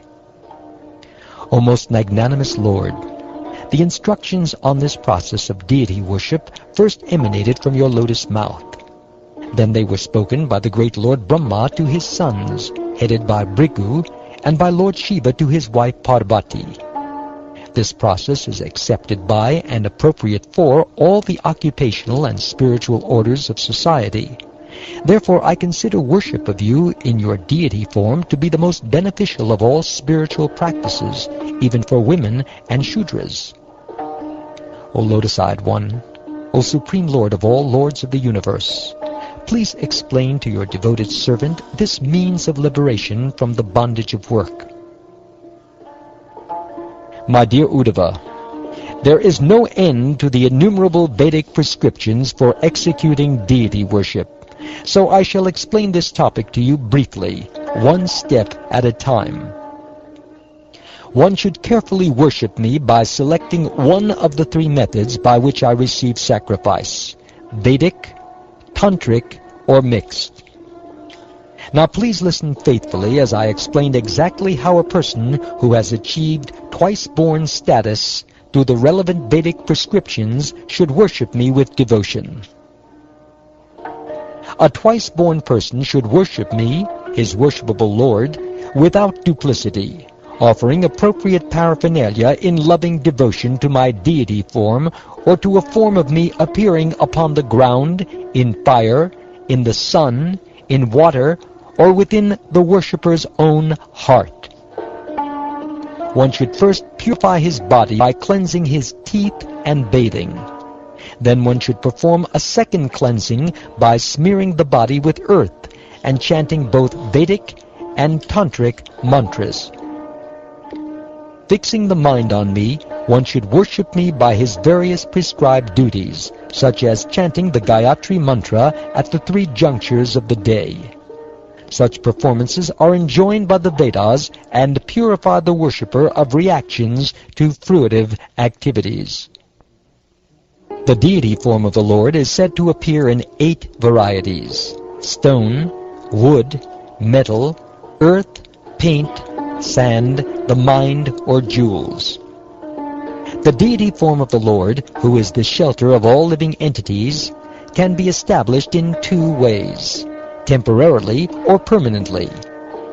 But a permanent deity, having been called, can never be sent away, my dear Uddhava. The deity that is temporarily established can optionally be called forth and sent away. But these 2 rituals should always be performed when the deity is traced upon the ground. Bathing should be done with water, except if the deity is made of clay, paint, or wood, in which cases a thorough cleansing without water is enjoined. One should worship me in my deity forms by offering the most excellent paraphernalia. But a devotee completely freed from material desire may worship me with whatever he is able to obtain, and may even worship me within his heart with mental paraphernalia. In worshipping the temple deity, my dear Uddhava, bathing and decoration are the most pleasing offerings. For the deity traced on sacred ground, the process of tattva vinyasa is most dear.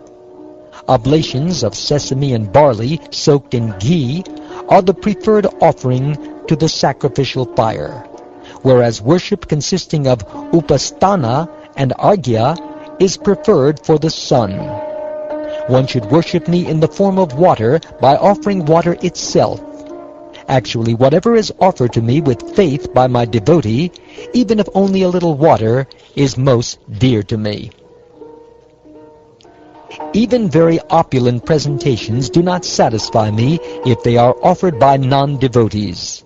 But I am pleased by any insignificant offering made by my loving devotees, and I am certainly most pleased when nice presentations of fragrant oil, incense, flowers, and palatable foods are offered with love. After cleansing himself and collecting all the paraphernalia, the worshipper should arrange his own seat with blades of kusha grass whose tips point eastward. He should then sit facing either east or north, or else if the deity is fixed in one place, he should sit directly facing the deity. The devotee should sanctify the various parts of his body by touching them and chanting mantras. He should do the same for my deity form, and then with his hands he should clean the deity of old flowers and the remnants of previous offerings. He should properly prepare the sacred pot and the vessel containing water for sprinkling. Then with the water of that prokshaniya vessel, he should sprinkle the area where the deity is being worshipped, the offerings that are going to be presented, and his own body. Next he should decorate with various auspicious substances 3 vessels filled with water. The worshipper should then purify those 3 vessels. He should sanctify the vessel holding water for washing the Lord's feet by chanting Hridayaya Namaha, the vessel containing water for Arghya by chanting Shirase Svaha, and the vessel containing water for washing the Lord's mouth by chanting Shikayai Vishat. Also, the Gayatri mantra should be chanted for all 3 vessels. The worshipper should meditate upon my subtle form, which is situated within the worshipper's own body, now purified by air and fire, as the source of all living entities. This form of the Lord is experienced by self-realized sages in the last part of the vibration of the sacred syllable Om. The devotee conceives of the Supersoul, whose presence surcharges the devotee's body in the form corresponding to his realization. Thus the devotee worships the Lord to his full capacity and becomes fully absorbed in him. By touching the various limbs of the deity and chanting appropriate mantras, the devotee should invite the Supersoul to join the deity's form, and then the devotee should worship me. The worshipper should first imagine my seat as decorated with the personified deities of religion, knowledge, renunciation, and opulence, and with my 9 spiritual energies. He should think of the Lord's sitting place as an 8-petaled lotus, effulgent on account of the saffron filaments within its whorl. Then, following the regulations of both the Vedas and the Tantras, he should offer me water for washing the feet, water for washing the mouth, arghya, and other items of worship. By this process, he achieves both material enjoyment and liberation.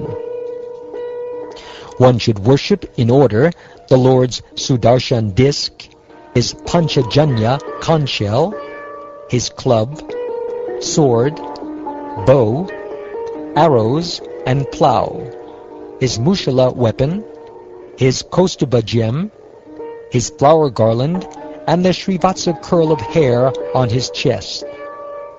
One should worship the Lord's associates, Nanda and Sunanda, Garuda, Prachanda and Chanda, Mahabala and Bala, and Kumuda and Kumudekshana. With offerings such as Prokshana, one should worship Durga, Vinayaka, Vyas, Vishvaksena, the spiritual masters, and the various demigods. All these personalities should be in their proper places facing the deity of the Lord.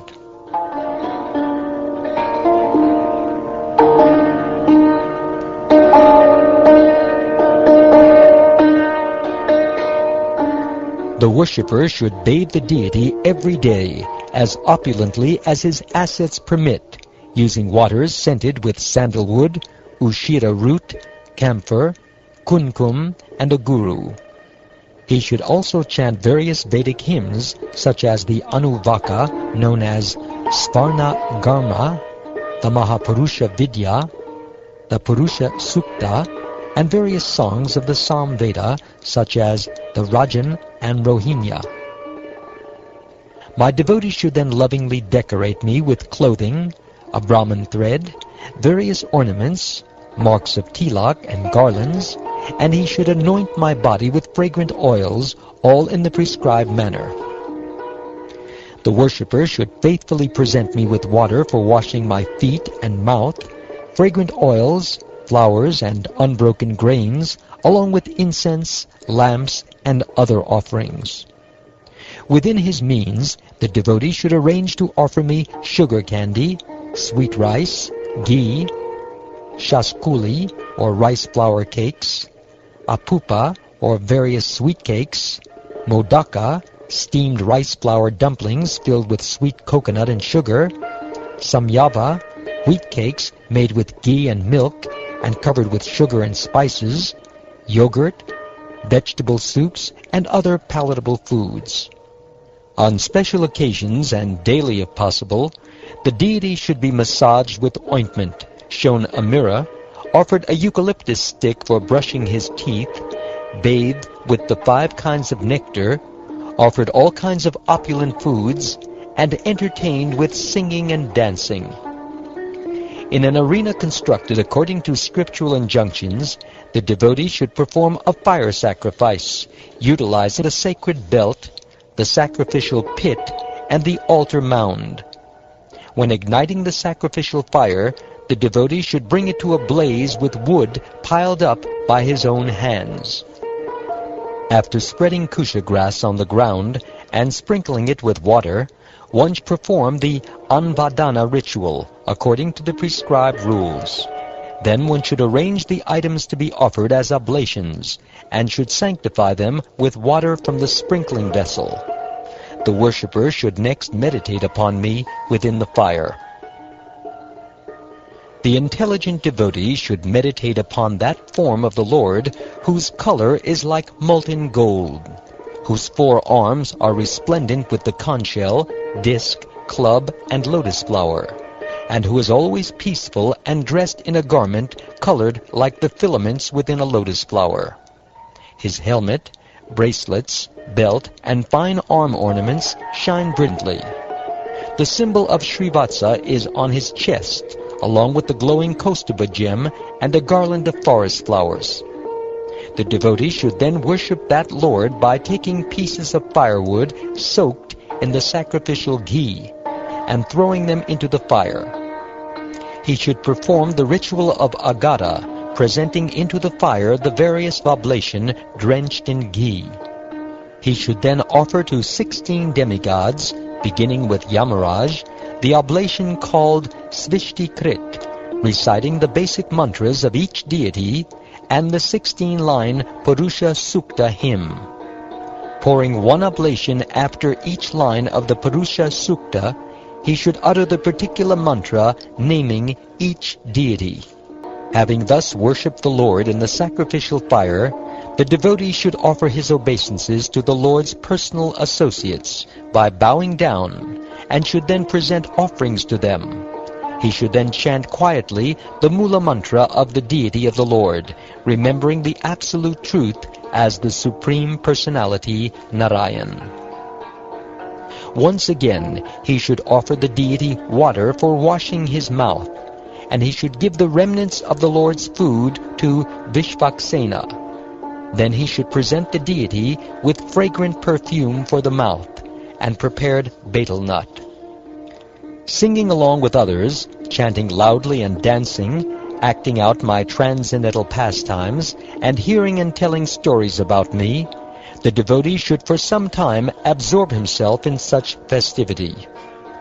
The devotee should offer homage to the Lord with all kinds of hymns and prayers, both from the Puranas and from other ancient scriptures, and also from ordinary traditions, praying, "O Lord, please be merciful to me."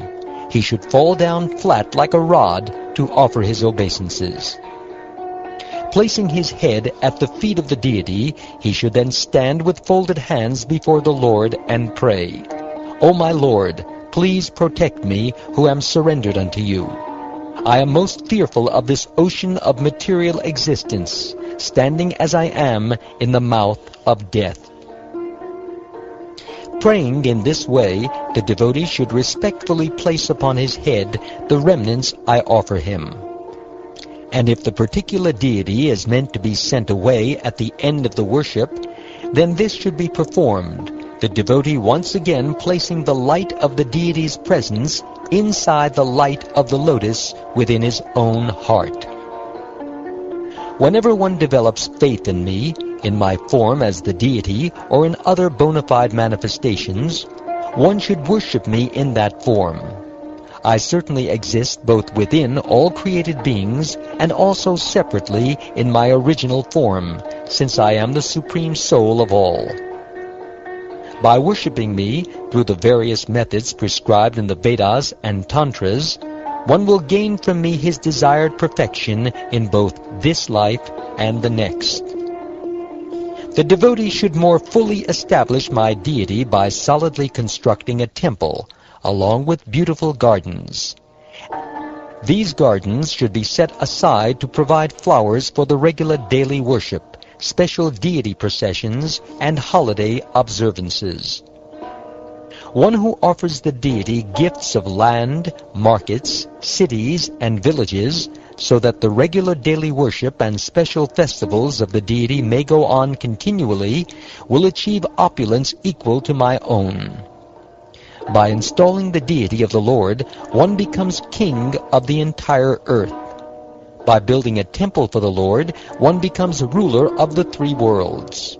By worshipping and serving the deity, one goes to the planet of Lord Brahma.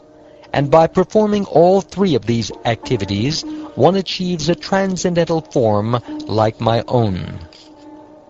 But one who simply engages in devotional service with no consideration of fruitive results attains me. Thus, whoever worships me according to the process I have described will ultimately attain pure devotional service unto me.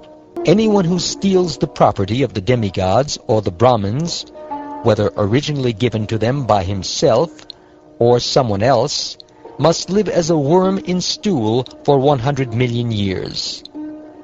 Not only the performer of the theft, but also anyone who assists him, instigates the crime, or simply approves of it, must also share the reaction in the next life.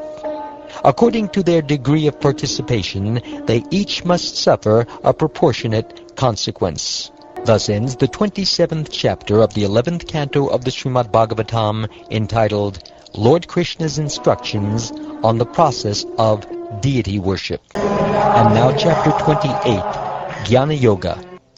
One should neither praise nor criticize the conditioned nature and activities of other persons. Rather, one should see this world as simply the combination of material nature and the enjoying souls, all based on the one absolute truth. Whoever indulges in praising or criticizing the qualities and behavior of others will quickly become deviated from his own best interest by his entanglement in illusory dualities.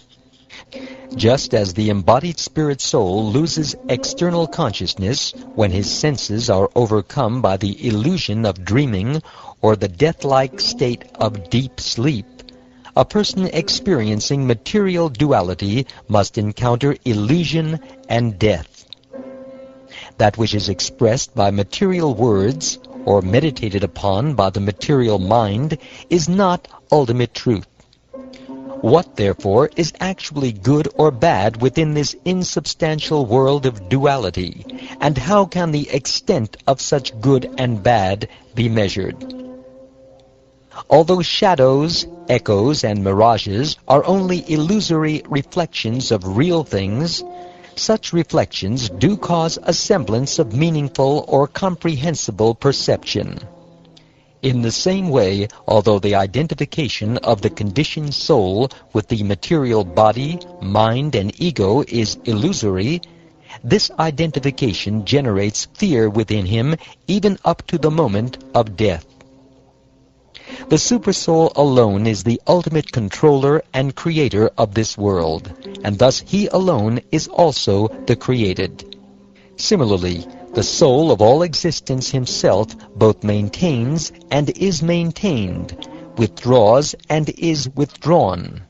No other entity can be properly ascertained as separate from him, the Supreme Soul, who nonetheless is distinct from everything and everyone else.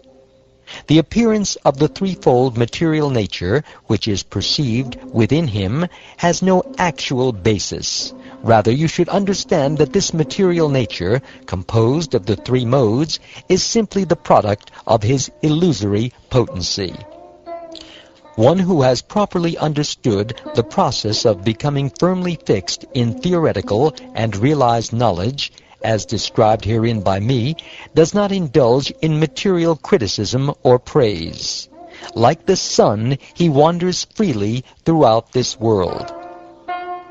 By direct perception, logical deduction, scriptural testimony, and personal realization, one should know that this world has a beginning and an end, and so is not the ultimate reality. Thus one should live in this world without attachment.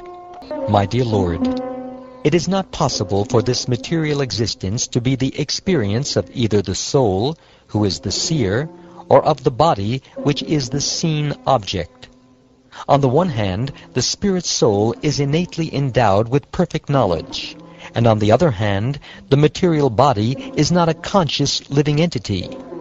To whom, then, does this experience of material existence pertain? The spirit soul is inexhaustible, transcendental, pure, self-luminous, and never covered by anything material. It is like fire. But the non-living material body, like firewood, is dull and unaware. So in this world, who is it that actually undergoes the experience of material life? O Uddhava, as long as the foolish spirit soul remains attracted to the material body, senses, and vital force, his material existence continues to flourish, although it is ultimately meaningless. Actually, the living entity is transcendental to material existence. But because of his mentality of lording it over material nature, his material existential condition does not cease, and just as in a dream, he is affected by all sorts of disadvantages. Although while dreaming a person experiences many undesirable things, upon awakening he is no longer confused by the dream experiences. Lamentation, elation, fear, anger, greed, confusion, and hankering, as well as birth and death, are experiences of the false ego and not of the pure soul. The living entity who falsely identifies with his body, senses, life, air, and mind, and who dwells within these coverings, assumes the form of his own materially conditioned qualities and work.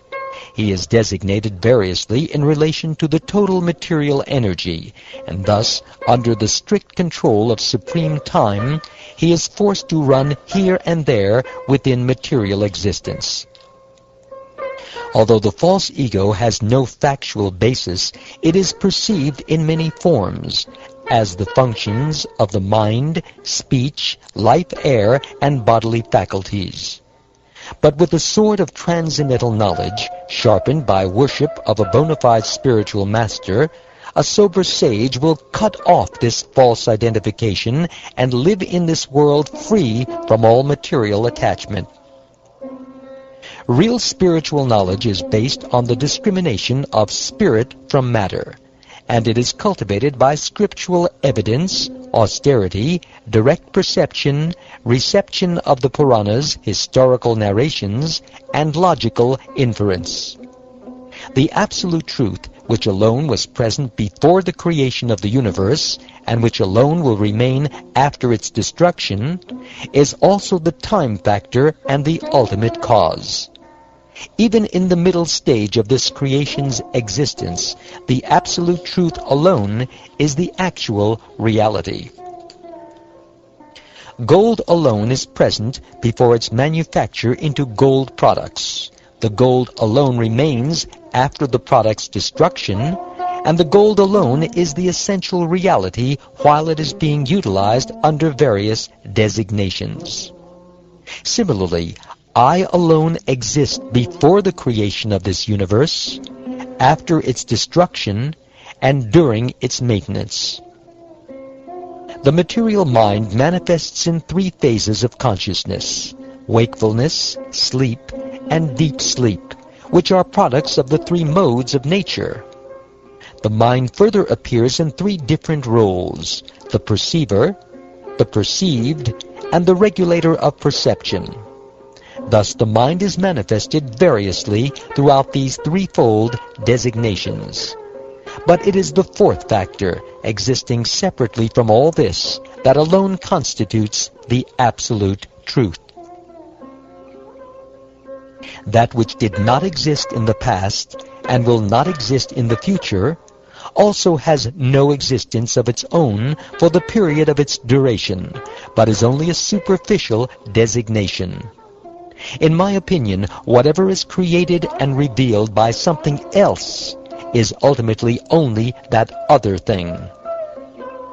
Although thus not existing in reality, this manifestation of transformations created from the mode of passion appears real because the self-manifested, self-luminous, absolute truth exhibits himself in the form of the material variety of the senses, the sense objects, the mind, and the elements of physical nature. Thus clearly understanding by discriminating logic the unique position of the absolute truth, one should expertly refute one's misidentification with matter and cut to pieces all doubts about the identity of the self. Becoming satisfied in the soul's natural ecstasy, one should desist from all lusty engagements of the material senses.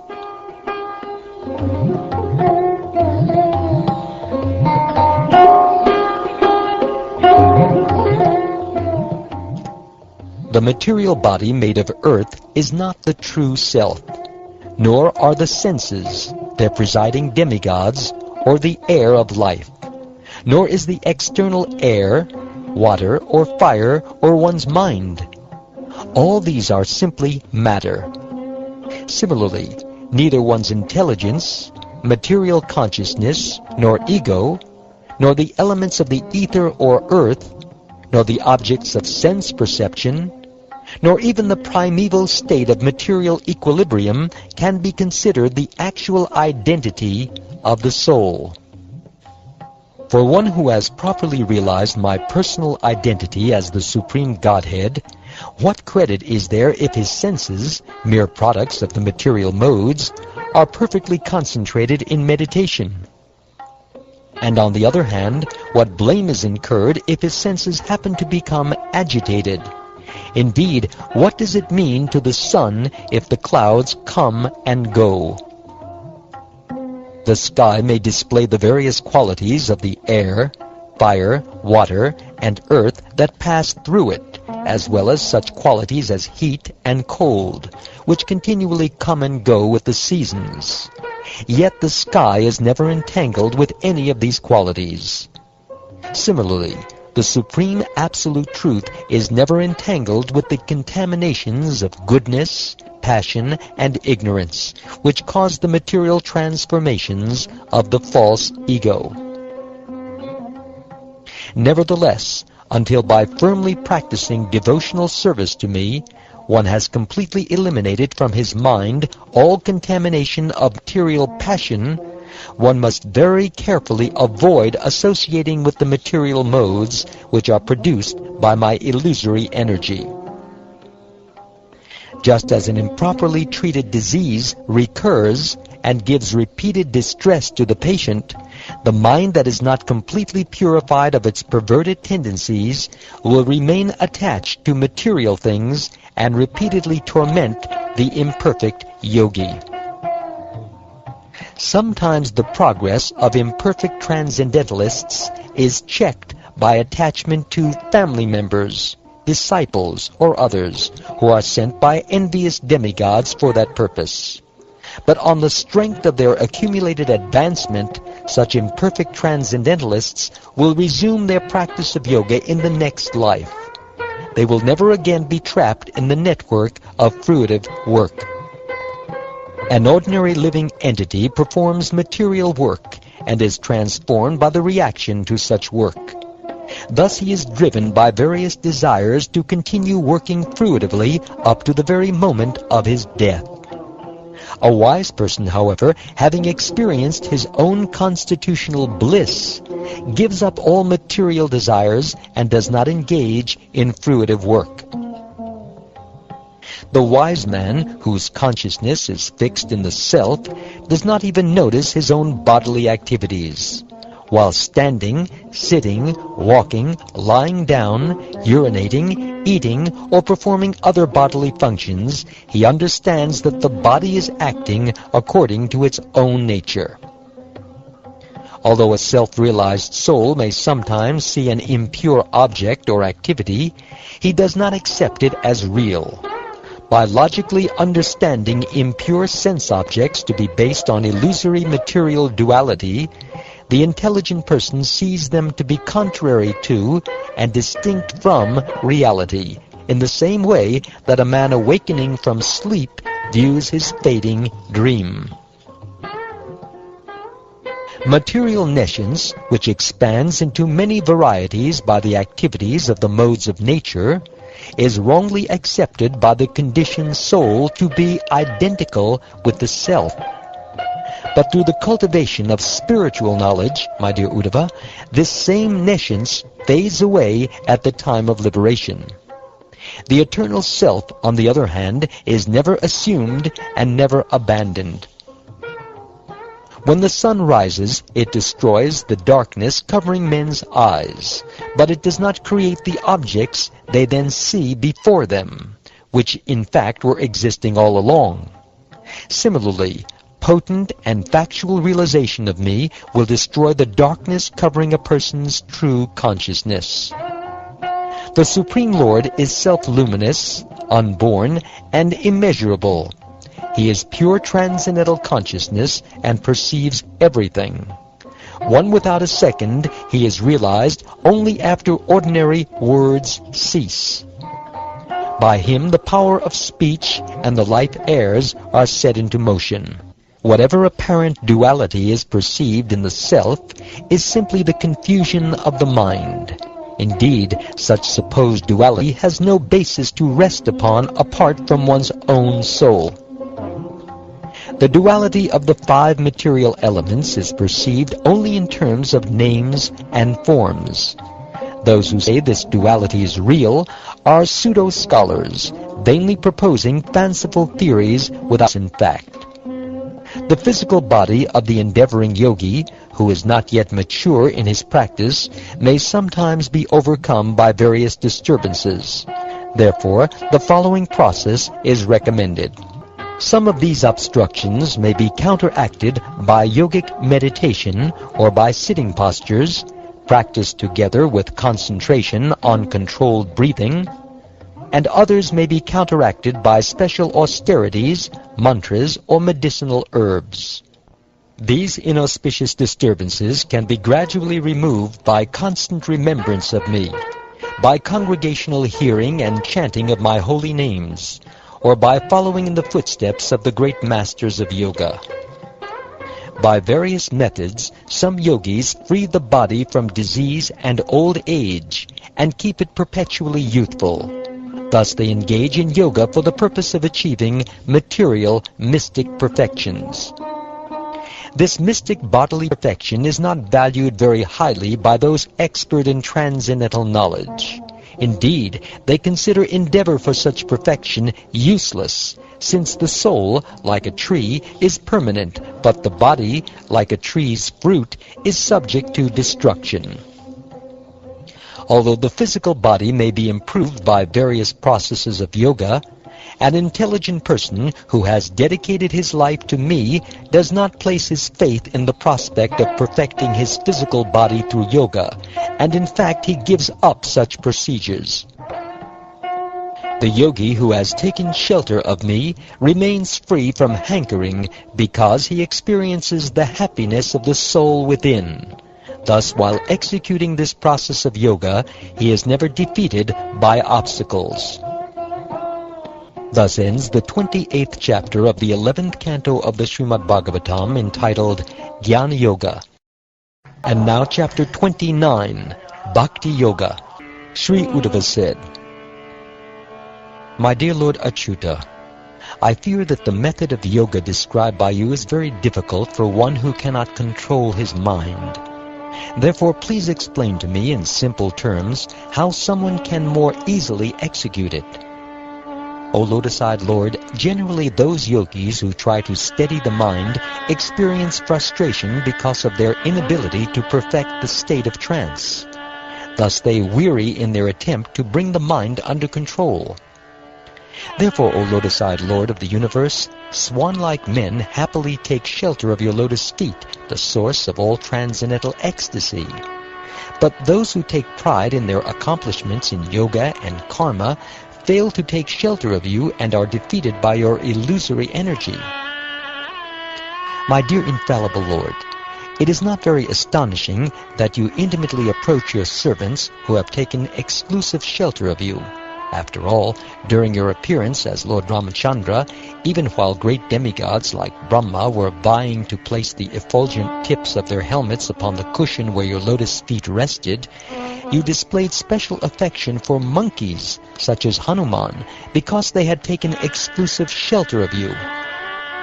Who then could dare reject you, the very soul, the most dear object of worship, and the Supreme Lord of all? You who give all possible perfections to the devotees who take shelter of you. Who could be so ungrateful knowing the benefits you bestow? Who would reject you and accept something for the sake of material enjoyment, which simply leads to forgetfulness of you? And what lack is there for us who are engaged in the service of the dust of your lotus feet? O my Lord, transcendental poets and experts in spiritual science could not fully express their indebtedness to you, even if they were endowed with the prolonged lifetime of Brahma, for you appear in two features, externally as the Acharya and internally as the Supersoul, to deliver the embodied living being by directing him how to come to you. Thus questioned by the most affectionate Uddhava, Lord Krishna, the supreme controller of all controllers, who takes the entire universe as his plaything and assumes the three forms of Brahma, Vishnu, and Shiva, began to reply, lovingly displaying his all-attractive smile. The Supreme Personality of Godhead said, "Yes, Uddhava, I shall describe to you the principles of devotion to me, by executing which a mortal human being will conquer unconquerable death. Always remembering me, one should perform all his duties for me without becoming impetuous. With mind and intelligence offered to me, one should fix his mind in attraction to my devotional service. One should take shelter of holy places where my saintly devotees reside, and one should be guided by exemplary activities of my devotees who appear among the demigods, demons, and human beings. Either alone or in public gatherings, with singing, dancing, and other exhibitions of royal opulence, one should celebrate those holy days, ceremonies, and festivals set aside specially for my worship. With a pure heart, one should see me, the Supreme Soul, within all beings, and also within oneself, to be both unblemished by anything material and also present everywhere, both externally and internally, just like the omnipresent sky. O brilliant Uddhava, one who thus views all living entities with the idea that I am present within each of them, and who, by taking shelter of this divine knowledge, offers due respect to everyone, is considered actually wise. Such a man sees equally the Brahmin and the outcast, the thief and the charitable promoter of Brahminical culture, the sun and the tiny sparks of fire, the gentle and the cruel. For him who constantly meditates upon my presence within all persons, the bad tendencies of rivalry, envy, and abusiveness, along with false ego, are very quickly destroyed. Disregarding the ridicule of one's companions, one should give up the bodily conception and its accompanying embarrassment. One should offer obeisances before all, even the dogs, outcasts, cows, and asses, falling flat upon the ground like a rod. Until one has fully developed the ability to see me within all living beings, one must continue to worship me by this process with the activities of his speech, mind, and body. By such transcendental knowledge of the all-pervading personality of Godhead, one is able to see the absolute truth everywhere. Freed thus from all doubts, one gives up fruitive activities. Indeed, I consider this process, using one's mind, words, and bodily functions for realizing me within all living beings, to be the best possible method of spiritual enlightenment. My dear Uddhava, Because I have personally established it, this process of devotional service unto me is transcendental and free from any material motivation.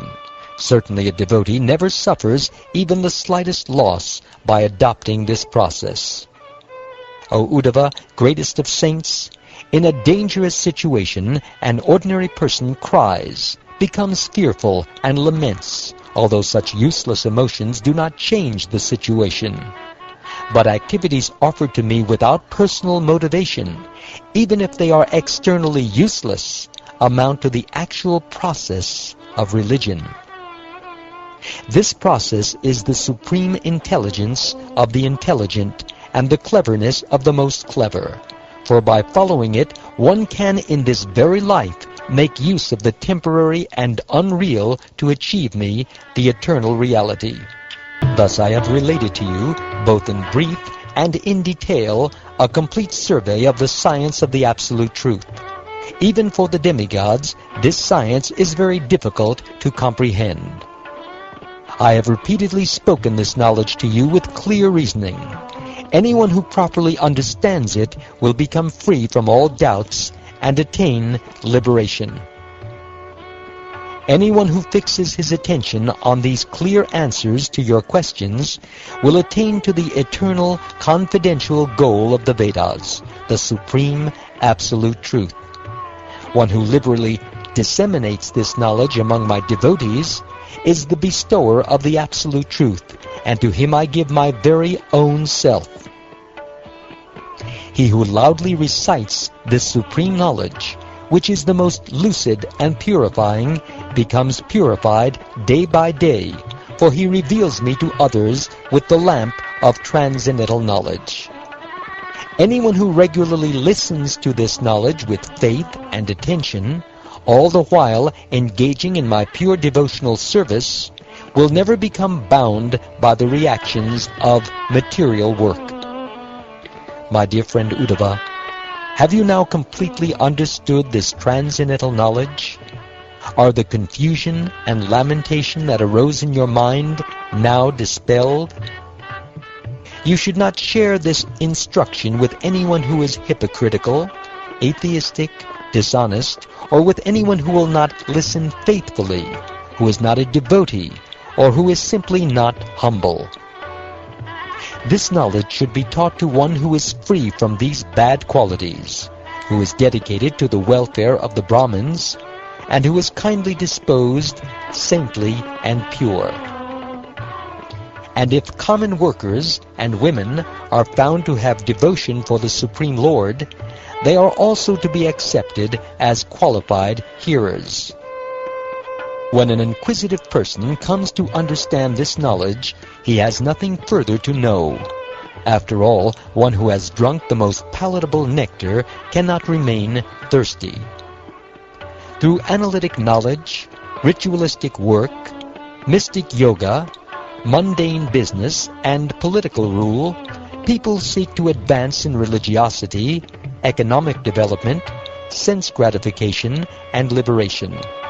But because you are my devotee, whatever men can accomplish in these multifarious ways, you will very easily find within me. A person who gives up all fruitive activities and offers himself entirely unto me, eagerly desiring to render service unto me, achieves liberation from birth and death, and is promoted to the status of sharing my own opulences. Hearing these words spoken by Lord Krishna, and having thus been shown the entire path of yoga, Uddhava folded his hands to offer obeisances, but his throat choked up with love, and his eyes overflowed with tears, so he could say nothing. Steadying his mind, which had become overwhelmed with love, Uddhava felt extremely grateful to Lord Krishna, the greatest hero of the Yadu dynasty. My dear King Pariksit, Uddhava bowed down to touch the Lord's lotus feet with his head, and then spoke with folded hands. He said, O unborn primeval Lord, although I had fallen into the great darkness of illusion, my ignorance has now been dispelled by your merciful association.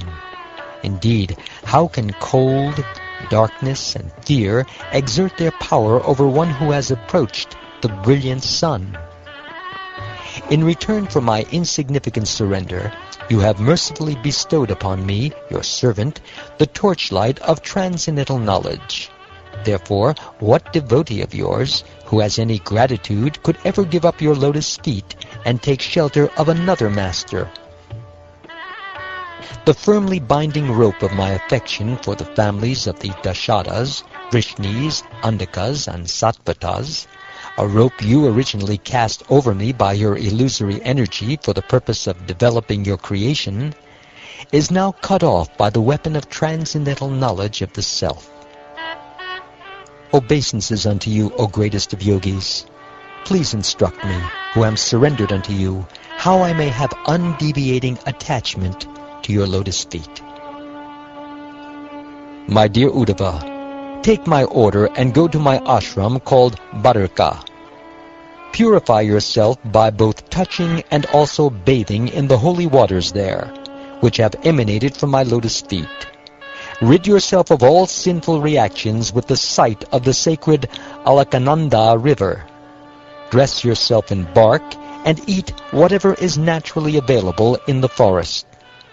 Thus you should remain content and free from desire, tolerant of all dualities, good-natured, self-controlled, peaceful, and endowed with transcendental knowledge and realization. With fixed attention, meditate constantly upon these instructions I have imparted to you and assimilate their essence. Fix your words and thoughts upon me, and always endeavor to increase your realization of my transcendental qualities. In this way, you will cross beyond the destinations of the three modes of nature and finally come back to me. Thus addressed by Lord Krishna, whose intelligence destroys all the suffering of material life, Sri Uddhava circumambulated the Lord and then fell down, placing his head upon the Lord's feet. Although Uddhava was free from the influence of all material dualities, his heart was breaking, and at this time of departure he drenched the Lord's lotus feet with his tears.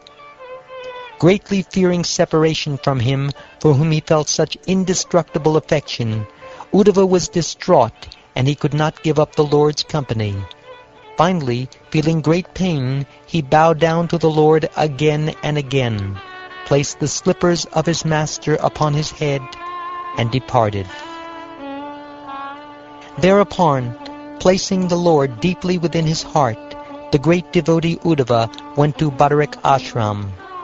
By engaging there in austerities, he attained the Lord's personal abode, which had been described to him by the only friend of the universe, Lord Krishna himself.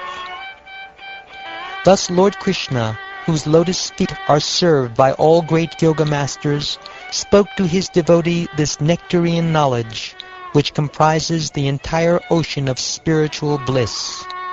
Anyone within this universe who receives this narration with great faith is assured of liberation. I offer my obeisances to that Supreme Personality of Godhead, the original and greatest of all beings, Lord Shri Krishna. He is the author of the Vedas, and just to destroy his devotees' fear of material existence, like a bee, he has collected this nectarian essence of all knowledge and self-realization. Thus he has awarded to his many devotees this nectar from the ocean of bliss, and by his mercy they have drunk it. Thus ends the 29th chapter of the 11th canto of the Shrimad Bhagavatam, entitled Bhakti Yoga. And now chapter 30, the disappearance of the Yadu dynasty. King Pariksit said, After the great devotee Uddhava left for the forest, what did the Supreme Personality of Godhead, the protector of all living beings, do in the city of Dwarka? After his own dynasty met destruction from the curse of the Brahmins, how could the best of the Yadus give up his body, the dearmost object of all eyes? Once their eyes were fixed upon his transcendental form, women were unable to withdraw them, and once that form had entered the ears of the sages and become fixed in their hearts, it would never depart. What to speak of acquiring fame, the great poets who described the beauty of the Lord's form would have their words invested with transcendently pleasing attraction. And by seeing that form on Arjuna's chariot, all the warriors on the battlefield of Kurukshetra attained the liberation of gaining a spiritual body similar to the Lord's. Having observed many disturbing signs in the sky, on the earth, and in outer space, Lord Krishna addressed the Yadus assembled in the Sudharma Council Hall as follows. He said, "O leaders of the Yadu dynasty, please note all these terrible omens that have appeared in Dwarka, just like the flags of death. We should not remain here a moment longer. The women, children, and old men should leave this city and go to Shankodara. We shall go to Prabhasa Kshetra, where the river Sarasvati flows toward the west. There we should bathe for purification, fast, and fix our minds in meditation. We should then worship the demigods by bathing their images, anointing them with sandalwood pulp, and presenting them various offerings. After performing the expiatory rituals with the help of greatly fortunate Brahmins, we will worship those Brahmins by offering them cows, land, gold, clothing, elephants, horses, chariots, and dwelling places. This is indeed the appropriate process for counteracting our imminent adversity, and it is sure to bring about the highest good fortune.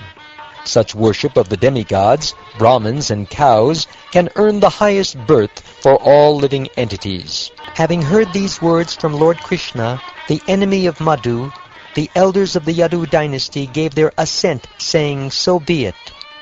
After crossing over the ocean in boats, they proceeded on chariots to Prabhasa.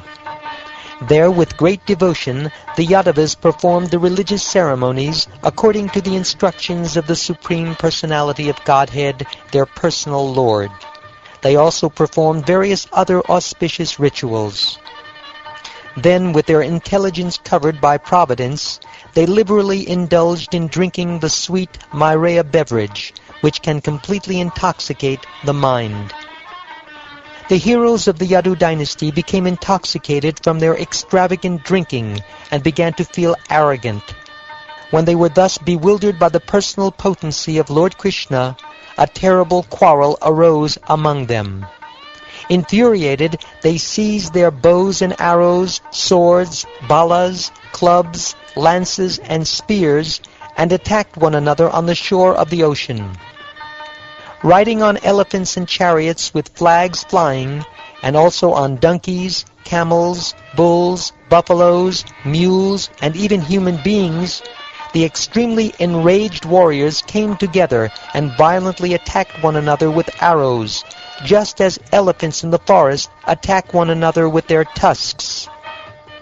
Their mutual enmity aroused, Pradyumna fought fiercely against Samba, Akrura against Kuntibhoja, Aniruddha against Satyaki, Subhadra against Sangramajit, Sumitra against Surata, and the two Gadas against each other.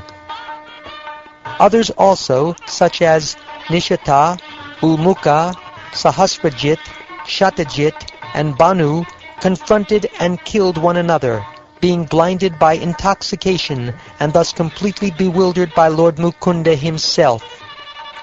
Completely abandoning their natural friendship, the members of the various Yadu clans, the Dashadas, Vrishnis, and Andakas, the Bhojas, Sattvatas, Madhus, and Arbudas, the Mathuras, Shurasenas, Visarjanas, Kukaras, and Kuntis, all slaughtered one another. Thus bewildered, sons fought with fathers, brothers with brothers, nephews with paternal and maternal uncles, and grandsons with grandfathers. Friends fought with friends, and well-wishers with well-wishers. In this way, intimate friends and relatives all killed one another. When all their bows had been broken and their arrows and other missiles spent, they seized the tall stalks of cane with their bare hands. As soon as they took these cane stalks in their fists, the stalks changed into iron rods as hard as thunderbolts. With these weapons, the warriors began attacking one another again and again, and when Lord Krishna tried to stop them, they attacked him as well. In their confused state, O king, they also mistook Lord Balaram for an enemy. Weapons in hand, they ran toward him with the intention of killing him. O son of the Kurus, Krishna and Balaram then became very angry. Picking up cane stalks, they moved about within the battle and began to kill with these clubs. The violent anger of these warriors, who were overcome by the Brahman's curse and bewildered by Lord Krishna's illusory potency, now led them to their annihilation, just as a fire that starts in a bamboo grove destroys the entire forest. When all the members of his own dynasty were thus destroyed, Lord Krishna thought to himself that at last the burden of the earth had been removed.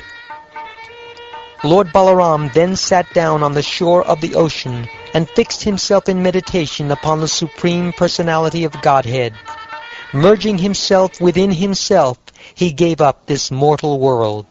Lord Krishna, the son of Devaki, having seen the departure of Lord Ram, sat down silently on the ground under a nearby pipala tree.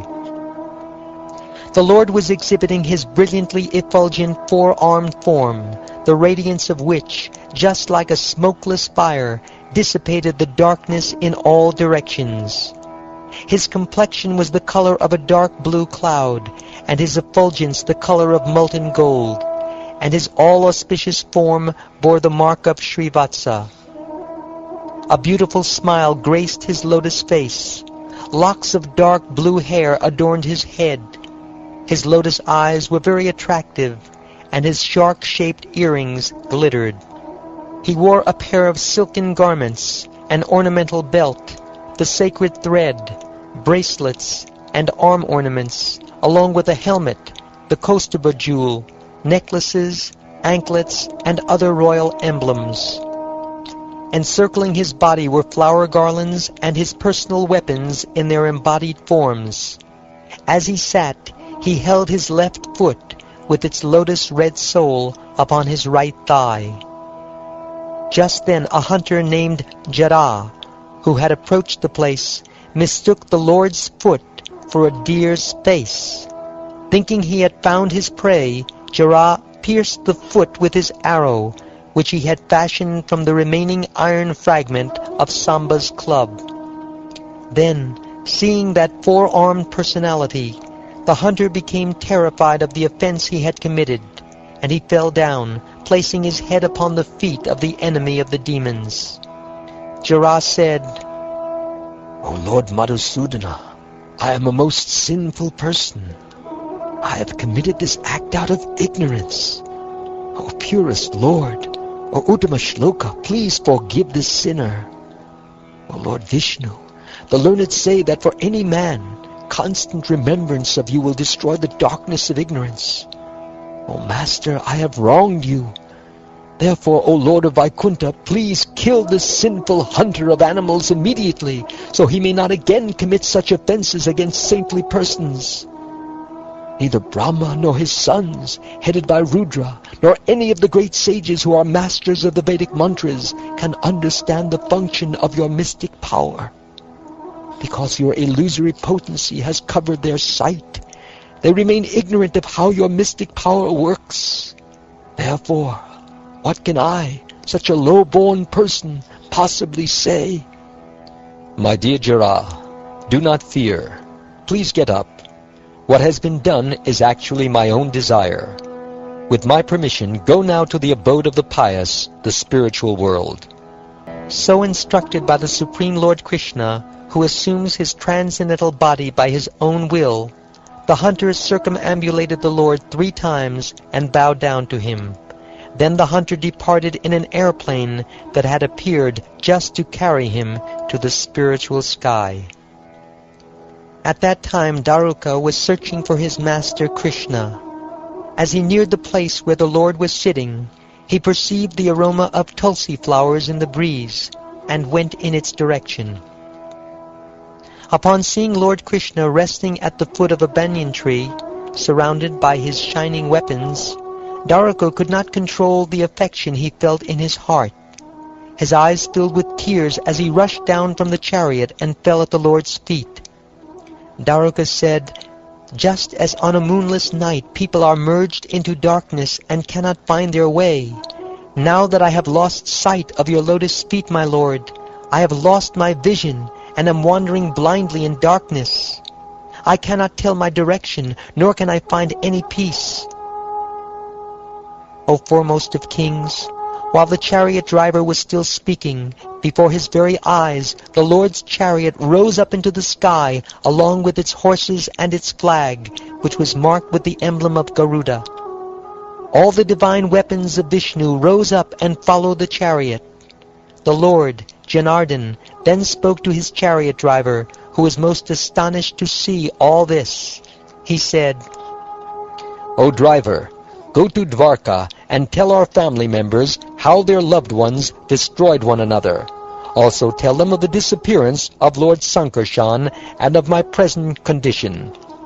You and your relatives should not remain in Dwarka, the capital of the Yadus, because once I have abandoned that city, it will be inundated by the ocean. You should all take your own families, together with my parents, and under Arjun's protection, go to Indraprastha. You, Daruka, should be firmly situated in devotion to me, remaining fixed in spiritual knowledge and unattached to material considerations. Understanding these pastimes to be a display of my illusory potency, you should remain peaceful. Thus ordered, Daruka circumambulated the Lord and offered obeisances to him again and again. He placed Lord Krishna's lotus feet upon his head, and then with a sad heart went back to the city. Thus ends the 30th chapter of the 11th canto of the Shrimad Bhagavatam, entitled The Disappearance of the Yadu Dynasty. And now chapter 31, The Disappearance of Lord Sri Krishna. Shukdev Goswami said, Then Lord Brahma arrived at Prabhasa, along with Lord Shiva and his consort, the sages, the Prajapatis, and all the demigods headed by Indra. The forefathers, Siddhas, Gandharvas, Vidyadharas, and great serpents also came, along with the Charanas, Yakshas, Rakshasas, Kinnaras, Apsaras, and relatives of Garuda, greatly eager to witness the departure of the Supreme Personality of Godhead. As they were coming, all these personalities variously chanted and glorified the birth and activities of Lord Shauri or Krishna. O King, crowding the sky with their many airplanes, they showered down flowers with great devotion. Seeing before him Brahma, the grandfather of the universe, and the other demigods, who are all his personal and powerful expansions, the Almighty Lord closed his lotus eyes, fixing his mind within himself, the Supreme Personality of Godhead. Without employing the mystic Agneyi meditation to burn up his transcendental body, which is the all-attractive resting place of all the worlds, and the object of all contemplation and meditation, Lord Krishna entered into his own abode. As soon as Lord Sri Krishna left the earth, truth, religion, faithfulness, glory, and beauty immediately followed him. Kettle drums resounded in the heavens, and flowers showered from the sky. Most of the demigods and other higher beings, led by Brahma, could not see Lord Krishna as he was entering his own abode, since he did not reveal his movements. But some of them did catch sight of him, and they were extremely amazed. Just as ordinary men cannot ascertain the path of a lightning bolt as it leaves a cloud, the demigods could not trace out the movements of Lord Krishna as he returned to his abode. A few of the demigods, however, notably Lord Brahma and Lord Shiva, could ascertain how the Lord's mystic power was working, and thus they became astonished. All the demigods praised the Lord's mystic power, and then returned to their own planets. My dear King, you should understand that the Supreme Lord's appearance and disappearance, which resemble those of embodied conditioned souls, are actually a show enacted by his illusory energy, just like the performance of an actor, After creating this universe, he enters into it, plays within it for some time, and at last winds it up. Then the Lord remains situated in his own transcendental glory, having ceased from the functions of cosmic manifestation. Lord Krishna brought the son of his guru back from the planet of the Lord of Death in the boy's self-same body. And as the ultimate giver of protection, he saved you also when you were burned by the Brahmastra of Ashvatthama. He conquered in battle even Lord Shiva, who deals death to the agents of death, and he sent the hunter Jara directly to Vaikuntha in his human body. How could such a personality be unable to protect his own self? Although Lord Krishna, being the possessor of infinite powers, is the only cause of the creation, maintenance, and destruction of innumerable living beings, he simply did not desire to keep his body in this world any longer. Thus he revealed the destination of those fixed in the self, and demonstrated that this mortal world is of no intrinsic value. Anyone who regularly rises early in the morning and carefully chants with devotion the glories of Lord Sri Krishna's transcendental disappearance and his return to his own abode will certainly achieve that same supreme destination.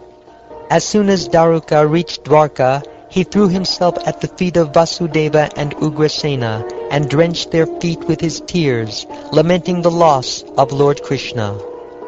Daruka delivered the account of the total destruction of the Vrishnis, and upon hearing this, O Parikshit, the people became deeply distraught in their hearts and stunned with sorrow. Feeling the overwhelming pain of separation from Krishna, they struck their own faces while hurrying to the place where their relatives lay dead.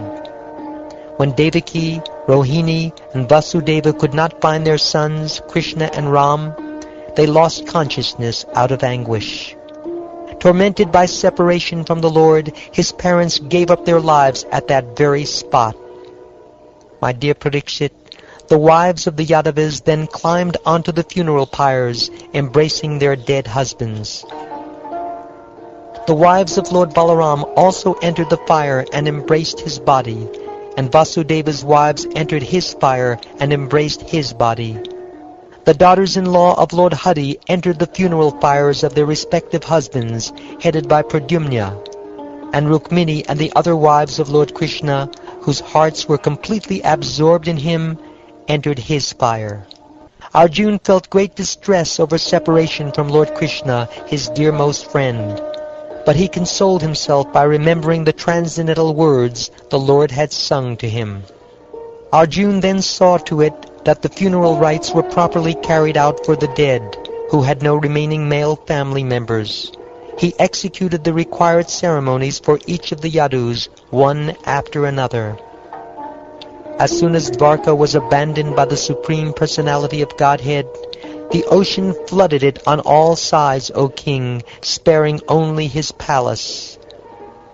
Lord Madhusudana, the Supreme Personality of Godhead, is eternally present in Dwarka. It is the most auspicious of all auspicious places, and merely remembering it destroys all contamination.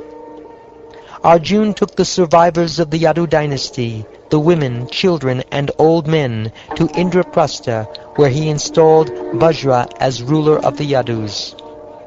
Hearing from Arjuna of the death of their friend, my dear king, your grandfathers established you as the maintainer of the dynasty, and left to prepare for their departure from this world. A person who with faith engages in chanting the glories of these various pastimes and incarnations of Vishnu, the Lord of Lords, will gain liberation from all sins. The all-auspicious exploits of the all-attractive incarnations of Lord Sri Krishna, the Supreme Personality of Godhead, and also the pastimes he performed as a child are described in this Shrimad Bhagavatam and other scriptures. Anyone who clearly chants these descriptions of his pastimes will attain transcendental loving service unto Lord Krishna, who is the goal of all perfect sages. Thus ends the 31st chapter of the 11th canto of the Srimad Bhagavatam, entitled the disappearance of Lord Shri Krishna. And this ends the 11th canto.